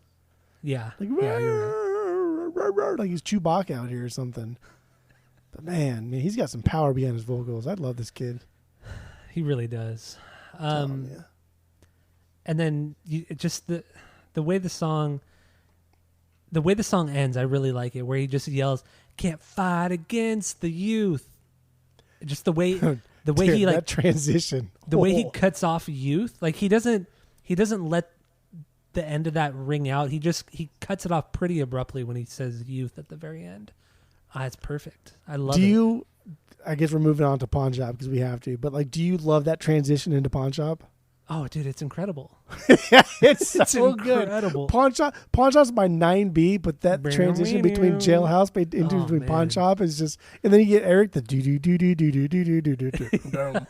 Like, what are you doing? What are you doing? Oh man. Oh, okay. So do we have anything else on Jailhouse? No, I love Jailhouse so goddamn much. I do but too. yeah, it's a killer fucking song. All right, so Jailhouse. Do you just want to jump into Pawn Shop or jump into Pawn Shop? So where does that sit? Dude, if you let me, I would talk about every single one of these fucking songs, 45 minutes each. I'll go all day. I mean, I don't want to do that, but Pawn Shop is actually my 3B, so it kind of works out perfectly. Pawn Shop is my 9B. Okay, you just praised it and then you put it as your 9B. Don't forget, like anything after, I would say anything after my 14B is stuff that I don't really care that much about. So up until 14B, I think are perfect songs through and through. I have a lot of notes about them. So okay, so let's get into that. What do you got? So this is another cover. This is a Wailing Souls cover, and I wrote it down because I think the title is I don't know what the hell it even means, but it's called War, W-A-R, War, D-E-H, De, Round a John Shop. So like now after I read that, every time they says down here at the pond, I would say War, dear round a John Shop. I would sing it like you're supposed to sing it. It's so stupid. I love it. But yeah, this riff hits hard. The bass complements the riff, and then we get that like crisp organ thing going on, which I think is Brad, because in the liner notes you can see Brad is doing the organ, but everyone else is playing organs on specific songs. So I think Brad's hitting those organs here on this one. But this is a jam song. It's very psychedelic sounding, but it keeps the reggae vibe. Everything is man, everything's so crisp, dude. And Brad's like solo noodling, dude. He's like his solo noodling here just kind of seems to be like an improv jam. Like he knows the shapes he's wanting to stay in, and then just experiments with those shapes up and down the fretboard, but then experiments more with like tone and execution. But this is a fucking jam song. For sure a jam song.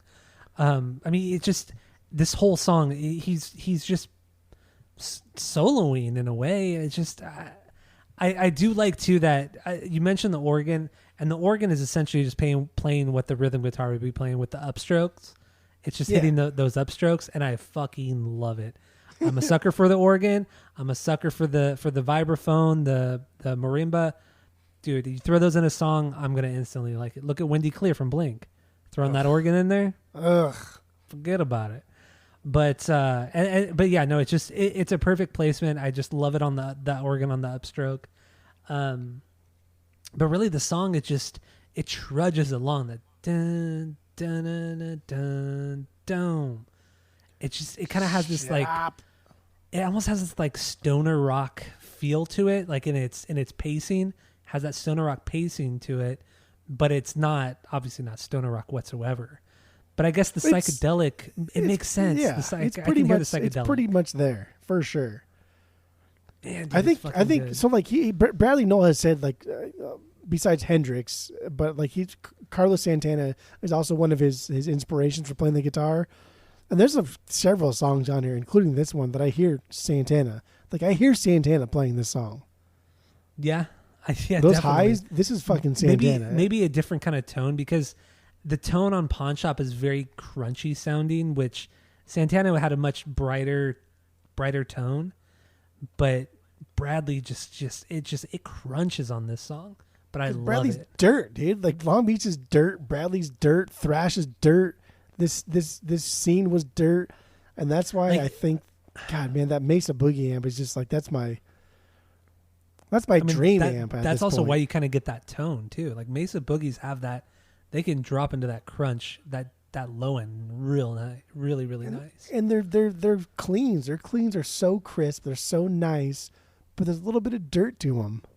Yeah. So do you ever do that thing where like you listen to a song and you're like, okay, it reminds me of this color. I think it's like Synthesia or something like that. Yeah, Synthesia. People like claim that they can hear colors. Well, just like, I don't claim to do that, but I like when I hear a song, I think, oh, this reminds me of the color green. I don't hear, because you can't hear a color. That doesn't make any fucking sense. Well, people think they can. Well, they're wrong, because that doesn't make any sense. The green is a visual thing. It's not an auditory thing. So that's just silly boy talk. But it makes me think of a color, and when I hear Pawn Shop, I think of like a dark green, like a forest green.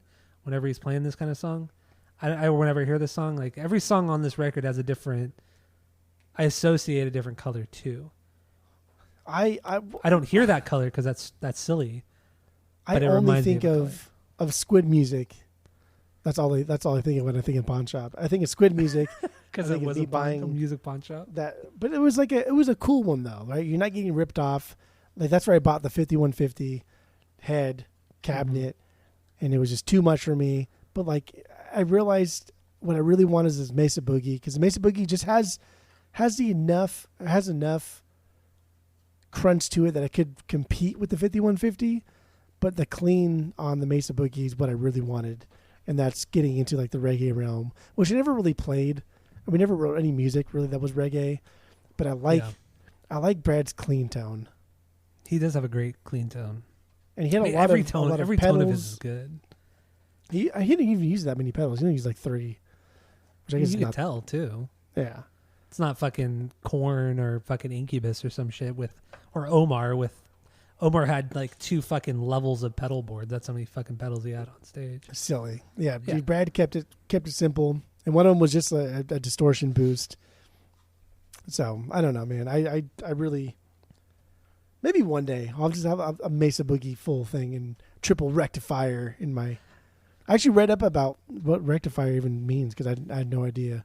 Because in one of the songs, I'm a triple rectified son of a bitch. I was like, what does that even fucking mean? I think it just has something to do with the output that rectifiers do. Like it takes in power from the wall and it's AC voltage and puts it out DC voltage. Fucking, I don't know, dude. But the triple rectifier was like a gimmick. And I think it only has to do with when people are playing their amps really, really loud. Mm-hmm. Then you can notice a difference in the sound quality sagging or dipping. But most people don't play it like max volume. But that's why Brad liked it, because he played it constantly at max volume.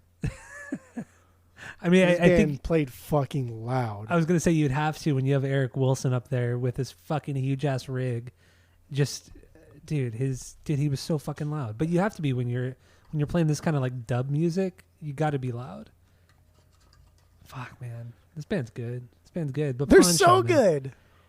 And watching them live, is something, man. Dude, watching them like the whole weenie roast thing that they were invited to once and never again, right? They were invited to weenie roast. It was 95 or 94, and K Rock's weenie roast, and that's just K Rock. Yeah, but like K Rock's arguably, if not the most popular, but one of the most popular radio stations probably on earth. Yeah, right? I mean, back then for sure. The 80s, 90s, and 2000s. Yeah, for sure. Or, yeah, absolutely. So like Sublime was invited, and every band gets like 10 backstage passes to pass out to the loved ones and friends. Sublime photocopied theirs and gave it out to like 300 of their friends. That's like when we go to the NAMM show. And so you see them, and you can just fucking Google like Sublime Weenie Roast, and there's like the security is literally going on stage and like spearing people with arms wide open, like grabbing fans from the stage and putting them off stage because there's way too many people on stage. And the Sublime didn't give a fuck. Brad didn't give a shit. He didn't keep playing. Oh, that's so good. And that was the last time they were invited there. Even talking about Warped Tour, they got kicked off of Warped Tour. One of the few bands to get kicked off for being unruly because they were making fun of other bands, which is fucking hilarious. Yeah. Lou Dog bit a few people, which that's not good. But Lou Dog bit Gwen Stefani wearing the iconic Tragic Kingdom dress. Dude, even like Gwen like laughed about it. She's like, "Yeah, that fucking dog bit me." And that dog. Okay, so like I found. Okay, this is another weird thing I found out about Dalmatians. But so like a lot of the forums I was reading about like Sublime and having the dog on stage. 'Cause Lou Dog was always on stage, and obviously like he went deaf at some point. And so if you listen to "Stand by Your Van," the live album they did in like 95, 94, Bradley Noel was like, "Hey everybody, let's say Lou Dog in 1, 2, 3," and everyone was like Lou Dog. But the Lou Dog, if you watch the video to it, Lou Dog is just sitting there. And so then Brad gets on the mic. He's like, Lou Dog, Lou Dog, Lou Dog, Lou Dog. And then you can see like Lou Dog kind of lift his head up. He was already kind of deaf at that point. Oh. And a lot of people were like, "Oh, that's fucked up, man. I can't believe you'd fucking do that to your dog. That's shitty." So like two things. One, he rescued that dog. That dog was abused and like tied up outside, left to die. He rescued that dog. And then two, I didn't know about this, but like Dalmatians are prone to deafness. I didn't know that either. I had a Dalmatian too. Dude, like if your Dalmatian is born deaf, like that's like a normal thing. People are like, that just happens. If your Dalmatian goes deaf in the first like 2 weeks of its life, like that's a normal thing. But like a lot of Dalmatians go deaf early in their life, and like think that's why they used them in like the firehouses so that they wouldn't get spooked by the loud noises. Sirens, yeah, that would make sense. But damn, dude, like Lou Dog, I think bands should have more mascots. Logos are one thing, man. Fuck logos. Who cares? Dumb. I think bands need more mascots. What, like Iron Maiden? Like Lou Dog, like a physical mascot, like something you can interact with, touch, get bit by. Well, that's like the guy from Snot who died after the first record. He there was kind of the same thing. The dog was like the mascot of the band, and then the dog ended up. Well, the singer died in a car accident, and the dog died with him in that same car accident. That was the dog that was in the cover with the tennis ball. Yeah. Yep, the boxer. Yeah. See, dude, like bands need mascots, man, and I think it is like sad and tragic that the dog went deaf because of loud music. But it's like, dude, that dog had a better life. Like, had Brad not picked up that dog would have been dead. It'd be done. He'd be dead. Yeah. Also, Dalmatians are fucking crazy dogs, man. They're fucking nuts. I've heard. I don't know what camp I fall under, whether or not like dogs are predispositioned to be more aggressive than other dogs. But I've heard so many people say that Dalmatians are more aggressive than normal dogs. It's because they're so hyperactive. Like the first 3-4 years, they're one of the most hyper dogs. I mean, I've ever experienced it. Because I mean, like I said, we had our Dalmatian for like a year and a half, and we couldn't control the dog anymore. So we ended up our grandparents adopted the dog, and she ended up living to be like 12 years old after being hit by a car as well. She survived getting hit by a car. She had all this like reconstructive surgery on one of her legs and her hip, and like her right leg was straight. She literally couldn't bend it anymore because there were so many like rods and pins in that leg. It's just like a stick. No, seriously, it was like a fucking stick. Yeah, exactly. But she survived the getting hit by a car and shit, which was done intentionally. One of my grandparents' neighbors let her out of the backyard, and then this is while my grandparents were on vacation, and they let her out of the backyard, so she went running down the street, and then he went and hit her with his van, and then dragged her body onto somebody's driveway, and then called the cops. Dude, you get killed for that kind of shit nowadays. That neighbor. That is not, no. Dude, that with neighbor the neighborhood was app, no. dude, that neighbor was he was a psychopath. He would fucking go around and he would videotape, old school camcorder, videotape everybody in the neighborhood and then provoke them into like doing something to him, like saying like, fuck you, you're fucking cunt, you're a bitch, you know, and flip people off in the neighborhood. And then when people would react, he'd keep the film rolling and then he'd go back home and then literally splice it with a razor blade, splice up the tape to make it look like the neighbors were harassing him. And then he would call the cops would show up, he'd show them the video. But because he was doing this like every other day for like over a year, the cops were like, dude, we know what you're doing, like stop. And he would continue to harass everybody on the street. Dude, he was fucking insane. Yeah, fuck that guy. Yeah, dude, it was wild, man. That's the kind of shit that like stopped with the advent of like the Nextdoor app and the internet and people all like no, that guy's fucking nuts. He's an asshole. Fucking. I mean, he eventually went to jail, but yeah, he was a fucking crazy ass motherfucker. Yeah, he hit my dog or my grandparents' dog. Yeah, fuck that guy. Honestly, in Arizona, you know, the gun-toting Arizona's out here. I see a lot of people that claim this thing. And then I see even more comments where like, yeah, that guy hates your fucking dog. Here's my number. Call me. I'll show up to your house and I will fucking stand outside your house and protect your dog while he takes a shit with my gun. Like, dude, you get killed for that kind of shit out here. It's fucking wild, man. Arizona's the Wild West. I was just going to say that's the Wild West, man. It's the Wild West. Middle of nowhere, city in the middle of the fucking desert. You can buy guns from somebody in a Walmart parking lot out of their fucking trunk. You just here $50. Thank you for this gun, and there's no paper trail whatsoever. Yeah, it's the Wild West. Wild fucking West, dude. It's the Wild fucking West. Well, all right, let's move on from Pawn Shop. That was my 3B. What's your 3B? Wrong Way. Really? Talk about Wrong Way. That's dude, my Wrong 11B. Way's so good. No, that's because you think you're a cool guy. I'm a cool guy. Come on, dude. This shit is a great song. Eric's bass line, dude, he drives this song forward so well, and he changed it up, right? So his lines aren't always the same. They pretty much like change every stanza. There's hammers, there's slides, there's scales, dude. He slays it. And this is the one. As hell. This is the one too where like you finally hear like a trombone kind of thing with the solo with Eric and the trombone. The do do do do do do do do do. Come on. Come on. And then it drops back into that verse. It's a solid song, man. It really You're is. fucking crazy. You're crazy if you think this is not a fucking it's top a banger. Song of Sublime. It's a banger. About? It's a banger. I only put it as low as I do because I hear it like several times a week. I hear this song. Like it's a great song, but I'm so over it. So fucking over this song. That's Bradley's fair. guitar tone. His guitar tone is fucking incredible on this song. It's so good. bright. It's so bright. It's not really like a totally clean tone. There's something there. A little bit of distortion, maybe. I don't know.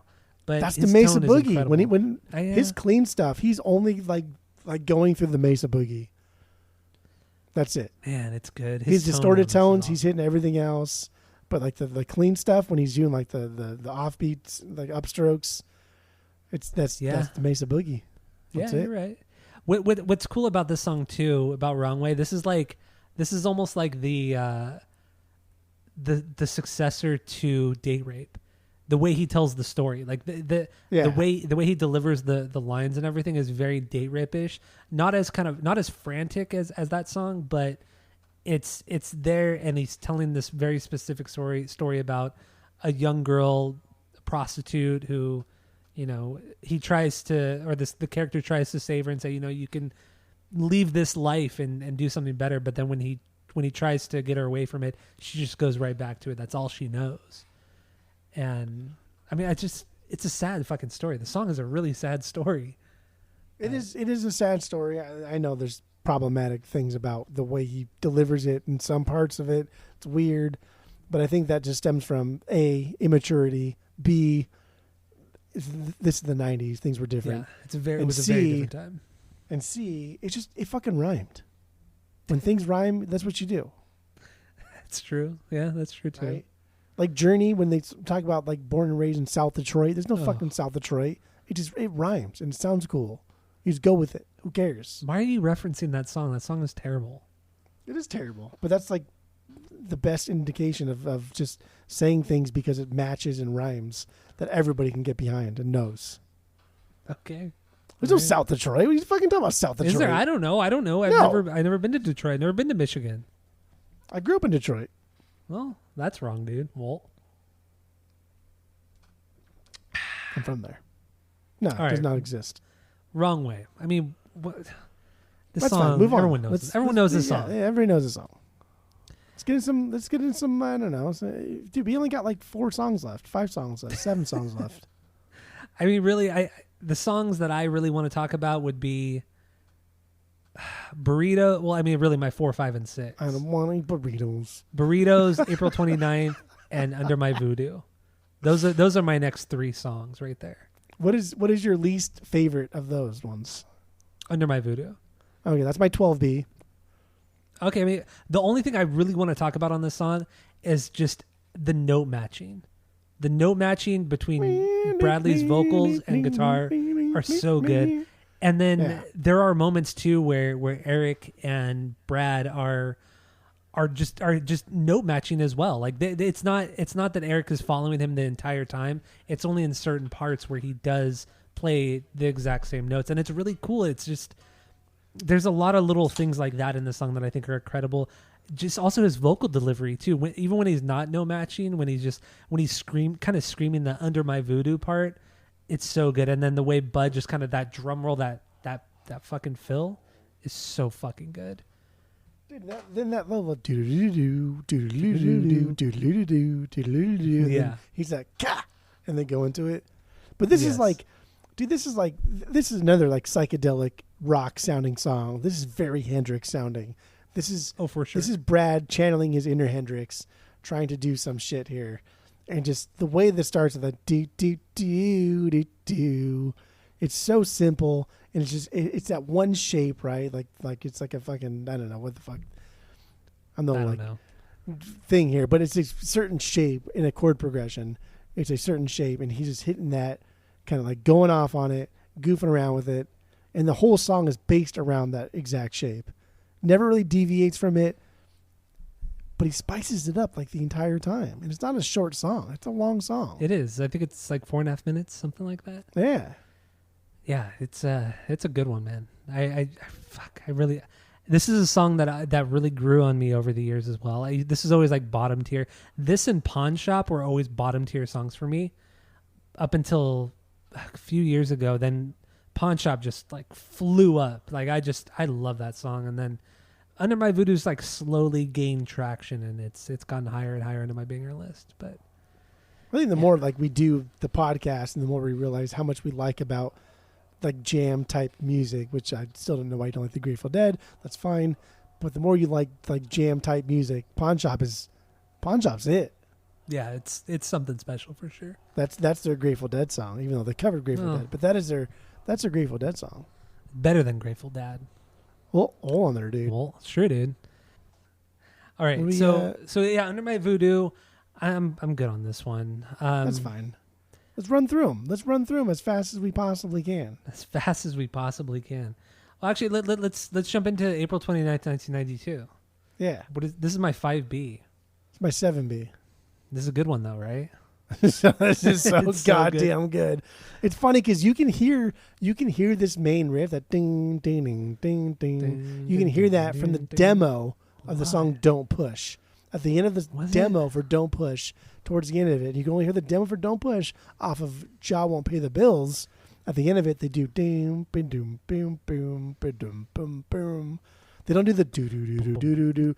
Dude, that's the other part. It's the end. But it's there. I don't know. I like the fact that this band not only puts out all of their songs in various forms, and it was even before he died too, so it wasn't like, oh, he died and put everything out. They always put out their songs in various forms, and then thought like, we could have done that better. Let's do it again, like they did with Lincoln Highway Dub into Santeria.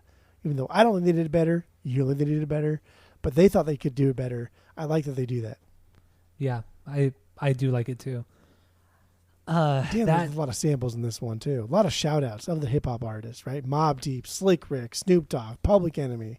Dude, this is just but I mean, rife. It makes sense because this song is about the Rodney King riots in '92, and supposedly, you know, according to this song, Bradley was a part of those riots. He stole, you know, a TV, the guitar that you're hearing today. Hey, I always like that part too, where he goes, "Hey, ding, ding, ding, ding, ding." That's the first time in the song where the riff like ascends instead of descends, right? Ding, ding, ding, ding. It goes ding, ding, ding, ding, ding, ding, ding, ding. Yeah, you're right. Yeah, I didn't pick up on that. You're right. Fucking rad. God, that's so sick. That's so sick. I love that guitar line too. It's not overly complicated either. It's perfect. It's an absolutely perfect little guitar lick. It's very like Blink 182. It's very mediocre and kind of like dumb and silly, but super effective. Yeah. And it's just, even though there's no hook to this song, it's just he's telling a story, but I know every goddamn fucking word in this song. Of course. I mean, and I think it's because when he tells a story, he doesn't tell it like every line is the same or every section sounds the same. He narrates it with the way he expresses himself, and he expresses the scenarios is unique, and each one is very unique in itself, and it's a great world building song too. It perfectly describes what happened during the Rodney King riots. It's an absolute perfect song. And like lyrically, it does get into kind of the overarching theme of why we should be cognizant of the riots, and he specifically says it's not about Rodney King. It's about like the fucked up police, and like really like the overall picture. King. It was what's the line? It wasn't about Rodney King. The fucked up situation. These fucked up police. Yeah, there it is. And then he quotes Snoop Dogg, right? It's about coming on top and screaming the 187 on a motherfucking cop. Which was Snoop Dogg said on the Chronic. It's that pause though. 187 on a motherfucking cop. He's just all like cop, all nasally. But I mean, for whatever it's worth, I have no reason to not believe him that he was involved in the Rodney King riots. And the riots meaning this looting and taking what is not yours. Agreed. Yeah, I have no reason not to believe it, considering his lifestyle as well. You know, fucking, you know, an addict. You know, just I don't want to say he was living on the streets, but he wasn't living a normal middle class, even low income. You know what I mean? Well, it's funny because like his parents weren't poor, but they weren't rich, but they weren't. And again, this is like the fucking 70s, right? When he's like born and like growing up, and then he his parents owned a sailboat, and he got his like first like full reggae blast when his dad took him on a sailing trip to Jamaica, and like they sailed around Jamaica, and that's when he fell in love with like reggae.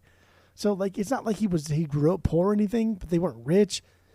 And to think that like, oh well, you had a sailboat, it's like, well, that's, you know, that's not indicative of like being like a wealthy person in Long Beach in 1970 fucking whatever the fuck it was, 78 or 79.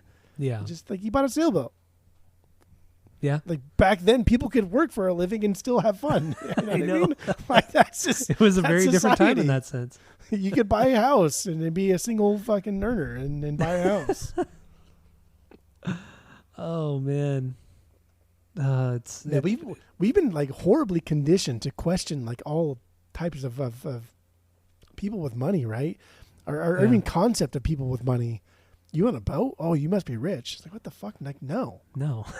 Oh, I know it's disgusting. It's sad. Like it is. It dude, is sad. Living paycheck to paycheck, two household or whatever, you know, husband and wife or whoever, you know, both working full time and still living paycheck to paycheck. Silly. It's fucked up, man. Yeah, it's so fucking silly. But normal, and we accept it.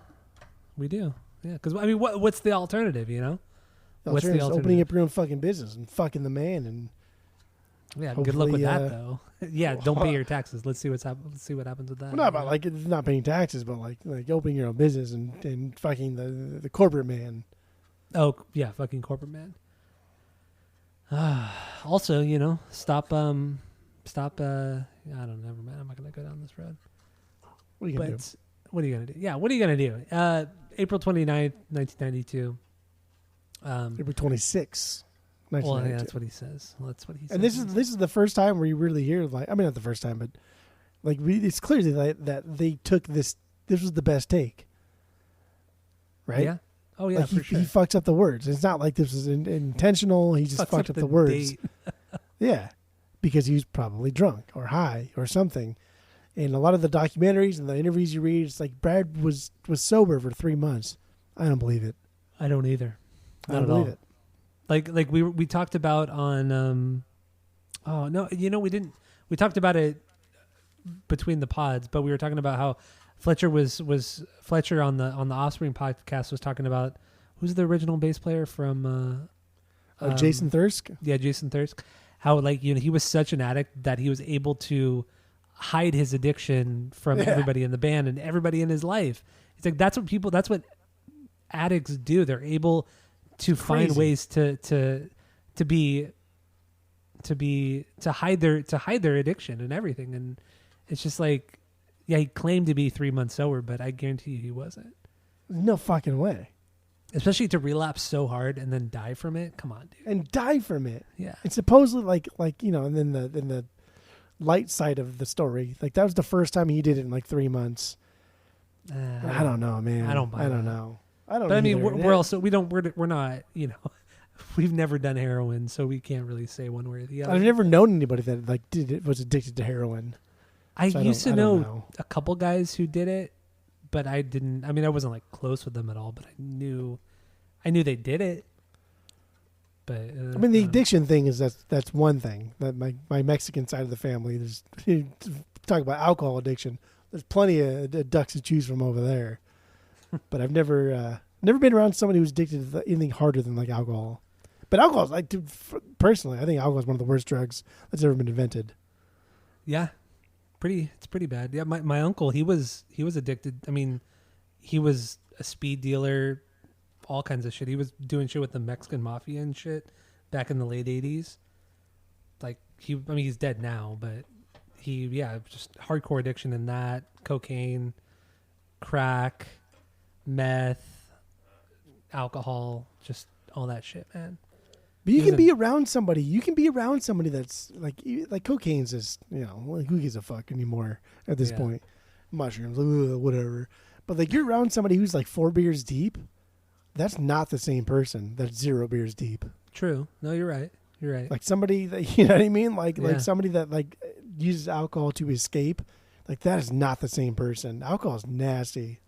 Yeah, it can be very, very nasty. As we're drinking beers, we're like, I know. 4 or 5 Well, deep. yeah. What the fuck are we to talk right now That's true. about alcohol, at least? But This you know, entire- but this entire you and I never podcast is about dabbled. addiction. But we never dabbled in anything more illicit than alcohol, outside of like weed. But I've never done anything outside of weed and booze. No, I did mushrooms for the first time when the bar closed, and that was wild. That was fun. I would do mushrooms again. I've always wanted to try it, but I never. And I mean, we have friends who do it, obviously, and but I think next time you come out, we should do mushrooms. I don't do a lot of them, and I didn't do a lot of them. well, I would like a want little- to do a lot of them if I've A never little done bit it. that you do is just kind of like, wow, man, this is stupid. Like it just made me really dumb. Like I just thought everything was stupid. Much like we're doing the pod. It's just you know what I mean? Yeah. Yeah. Endeavors and drugs. I'm not opposed to doing shrooms or anything like that. That would be a cool podcast to listen to. Not for us to do, but like it would be cool to like see someone who's never done any kind of drug in their life, and then have a podcast about them doing various drugs for the first time. Be it alcohol, weed, cocaine. You know what I mean? Yeah. Like that would be a fun podcast, and like see if they can like, I don't know, talk about the same topic over and over and over based on the different drugs they do. And then 6 months later, they've they're on a downward spiral and they've completely fucked up their life. Well, first of all, we don't quote Nine Inch Nails here. Second of all, that would not be funny. That would not be fun. That's what I'm saying. Yeah. That's my point. But anyway, dude, we've really gone off track here. Let's just wrap it up here. A couple points. We're almost 2 hours deep. Almost 2 hours deep. I'm going to run through a couple points and then I'm going to wrap it up. This is my record wrap up. You ready? Let's do it. One, the solo in Santeria. I think Brad finally got the opportunity to really explore the solo because the Lincoln Highway dub didn't quite let him explore the solo, and I think the solo is really good. I think it's smooth. An incredible solo. I think it's smooth like butter. I think it's the only thing worth listening to in that song. Agreed. Otherwise, that song is pretty stupid. The video is. Yeah. I don't want to make fun of it. I don't want to say anything. But all the videos were done after he died, and it's not. But even their date rape video is fucking terrible. Like too, all the videos are bad.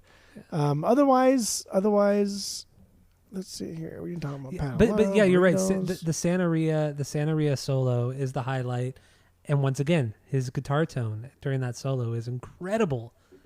One of the highlights of the whole record is his guitar tone on that solo. So that's all I have to say about that. Otherwise, it's an overrated song, and I'd be fine if I never heard it again. I like hearing it once every time we do the pod. Okay, fair. I'm fine with that. That's fair. All right. So from a wrap up here, I think Sublime is an absolutely criminally underrated band.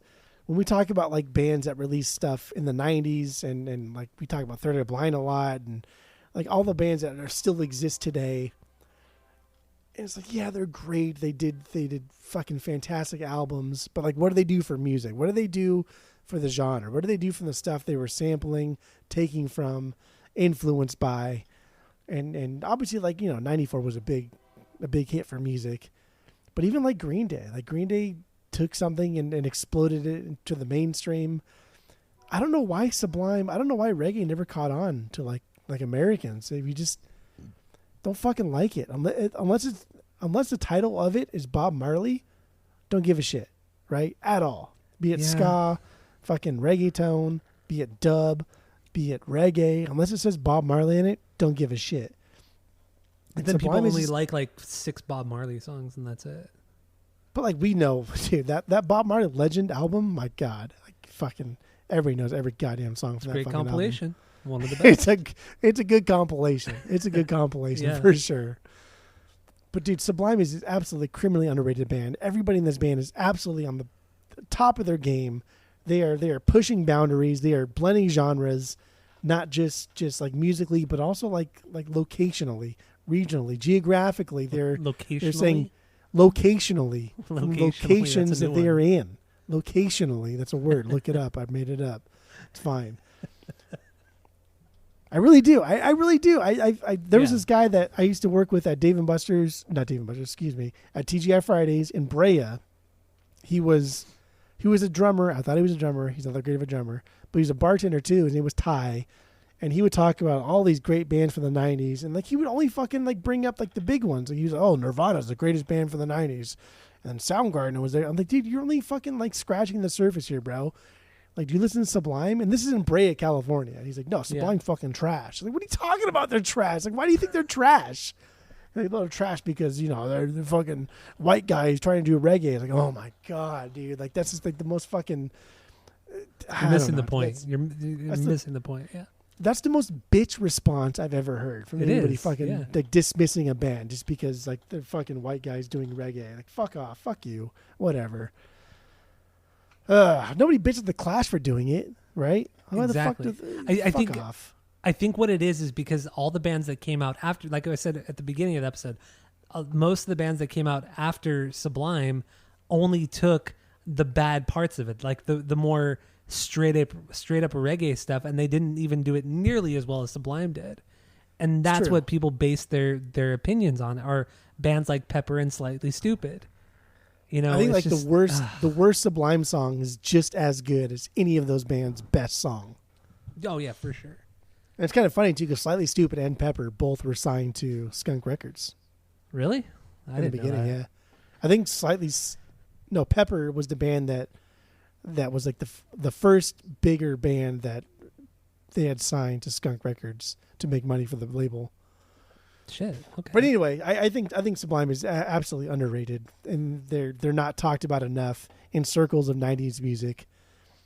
I think this album is not just a perfect 3, but this is a testament to music in the '90s. This is just as important to me, and it should be to everybody, as like Nevermind.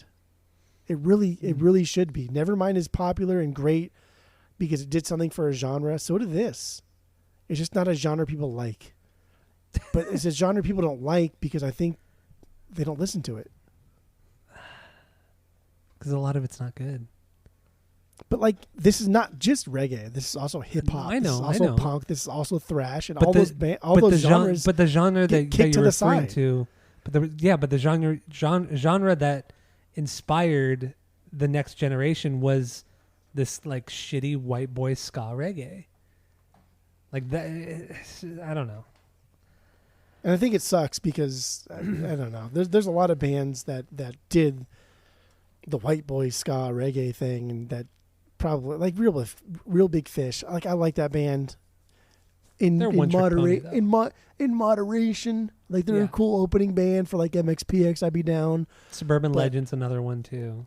Well, Suburban Legends is essentially a Disneyland band. Like I like watching them. That's true. And the capacity of seeing them for free at Disneyland. That's downtown a cool Disney, band. not Disneyland, but downtown. Yeah, you're Disney. right. Downtown Disney. Yes, exactly. So it's just, dude, Sublime is just so much more than that. There's so much more than that. There's so much more complexity going into their music, and again, like bands like Real Big Fish, like even Boss Tones, who've been around way longer than Sublime has. Like Boss Tones never did a song like "Thank You" at the end of 40 Ounces to Freedom, where they just fucking thank everybody that has helped them. Boss Tones never did anything genre-wise where it went from one genre to the next genre to the next genre, but also giving credit per genre in the song itself, like the way Sublime did. Sublime was a band that loved music. I don't know, man. No, I get it. I get it. I just can't understate how underrated this band is. I think they're very underrated. I agree. They are very underrated, but it's perfect. I'm done. It's a perfect album. 3 out of 3. I think this band is criminally underrated. okay. My so yeah, we base everything off of our world famous 3-point rating system, where 3 is a perfect album, 2 is a good album you're going to continue to listen to, 1 is a bad album but give it a shot, and 0 is the worst thing you've ever heard.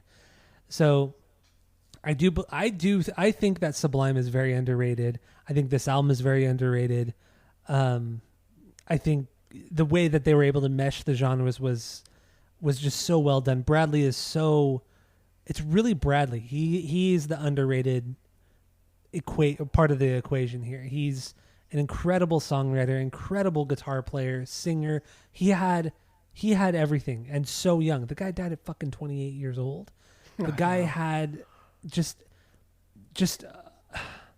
a wealth of talent. Like really, like I don't want to compare him to Jimi Hendrix because I don't think he's as great of a guitar player as Jimi Hendrix, but it's kind of in that same vein. Like he had the backup band, the solid backup band. He had the feel, he had the emotion, he had the ability in a different kind of way doing something different for the scene, really, like the overall music scene. That was Bradley, and they both died so fucking young, Hendrix and Bradley. And like I said, I'm not saying that Bradley is better than Hendrix, but it's just they're similar. I'll say it. I don't fucking care. He's better than Hendrix. Bradley's the greatest of all time. How about that, dude? Well, but I do love this record. I do love this band. I can't give it a perfect rating. That's silly boy talk. I gotta give it a 2.9 because there are, like I said, there are a couple songs on here that, yes, I know every fucking word to them. I know every transition. I know every bit of the song, but that's only because it's in the context of everything that is so great. But you're telling me you're sitting at a fucking bonfire, right? It's senior year of high school, right? Dude, you're so hyper regional right now. I don't care because I'm trying to change your rating to at least a 2.99 like with a nobody can relate little to this. thing on top of the 9. Yeah, because nobody lives in the greatest fucking part of the world. in the early 2000s. You had a fucking bonfire, right? You got everybody's next to you. Everyone's talking. There's a lull.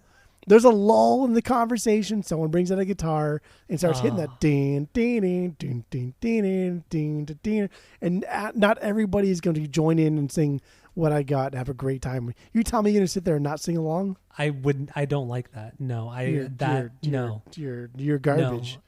That to me, that is the equivalent to somebody picking up a guitar and playing Wonderwall by Oasis. No, it is not. Yes, it is.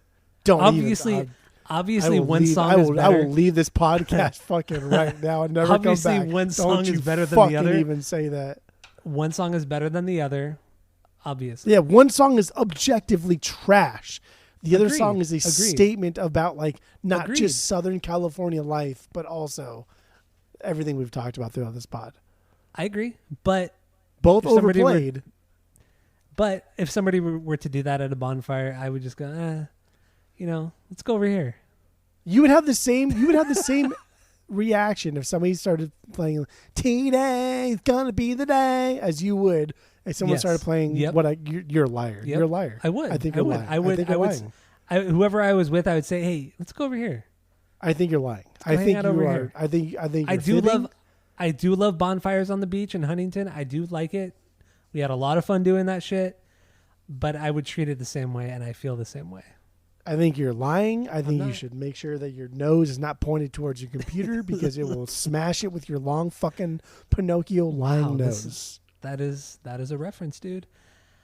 So yeah, what did I say? 2.9? Yeah, let's just say 2.9. 2.9, no.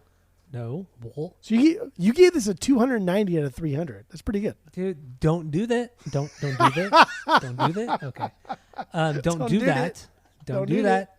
2.9 out of 3. That's my rating. Also, real quick, I wanted to touch upon the artwork. So the picture on the cover is by a Long Beach artist named Opie Ortiz, and it is of Bradley. It's his back. Sublime is tattooed across the top of his back. So that actually is him, and that's the kind of, I guess, famous artwork. Yeah, that's for sure their most like famous like thing outside the sun. Yeah, but I think even the Sublime artwork is like their most famous. But that's a very like Los Angeles, Long Beach kind of like gangster Mexican culture thing to do. It just makes you think of like suicidal tendencies, or like you said, like gang tattoos. Yeah, that's really what that is. No, like old English style font. Yeah, that's true. It's true. I was gonna say something about somebody I know, but not gonna do it while we're up. Who has silly tattoos? We all do, right? You and I both do. I only get tattoos if they're silly. I will not get a serious tattoo. Yeah, you do have some pretty silly tattoos. I mean, mine are pretty much cool all the way around, but your tattoos are even more silly because you thought they were cool and turns out they're even more silly than they should be. Well, that's not true, dude. Anyway, I don't know. Is that all we have on this episode? I'd say that's all, baby. All right. Well, thank you all for listening. Go to Spotify, Apple Podcasts, give us 5 stars. Tell all your friends we're the best podcast in the world. Thank you all for listening, and that's it. That's all. It was Prisoner.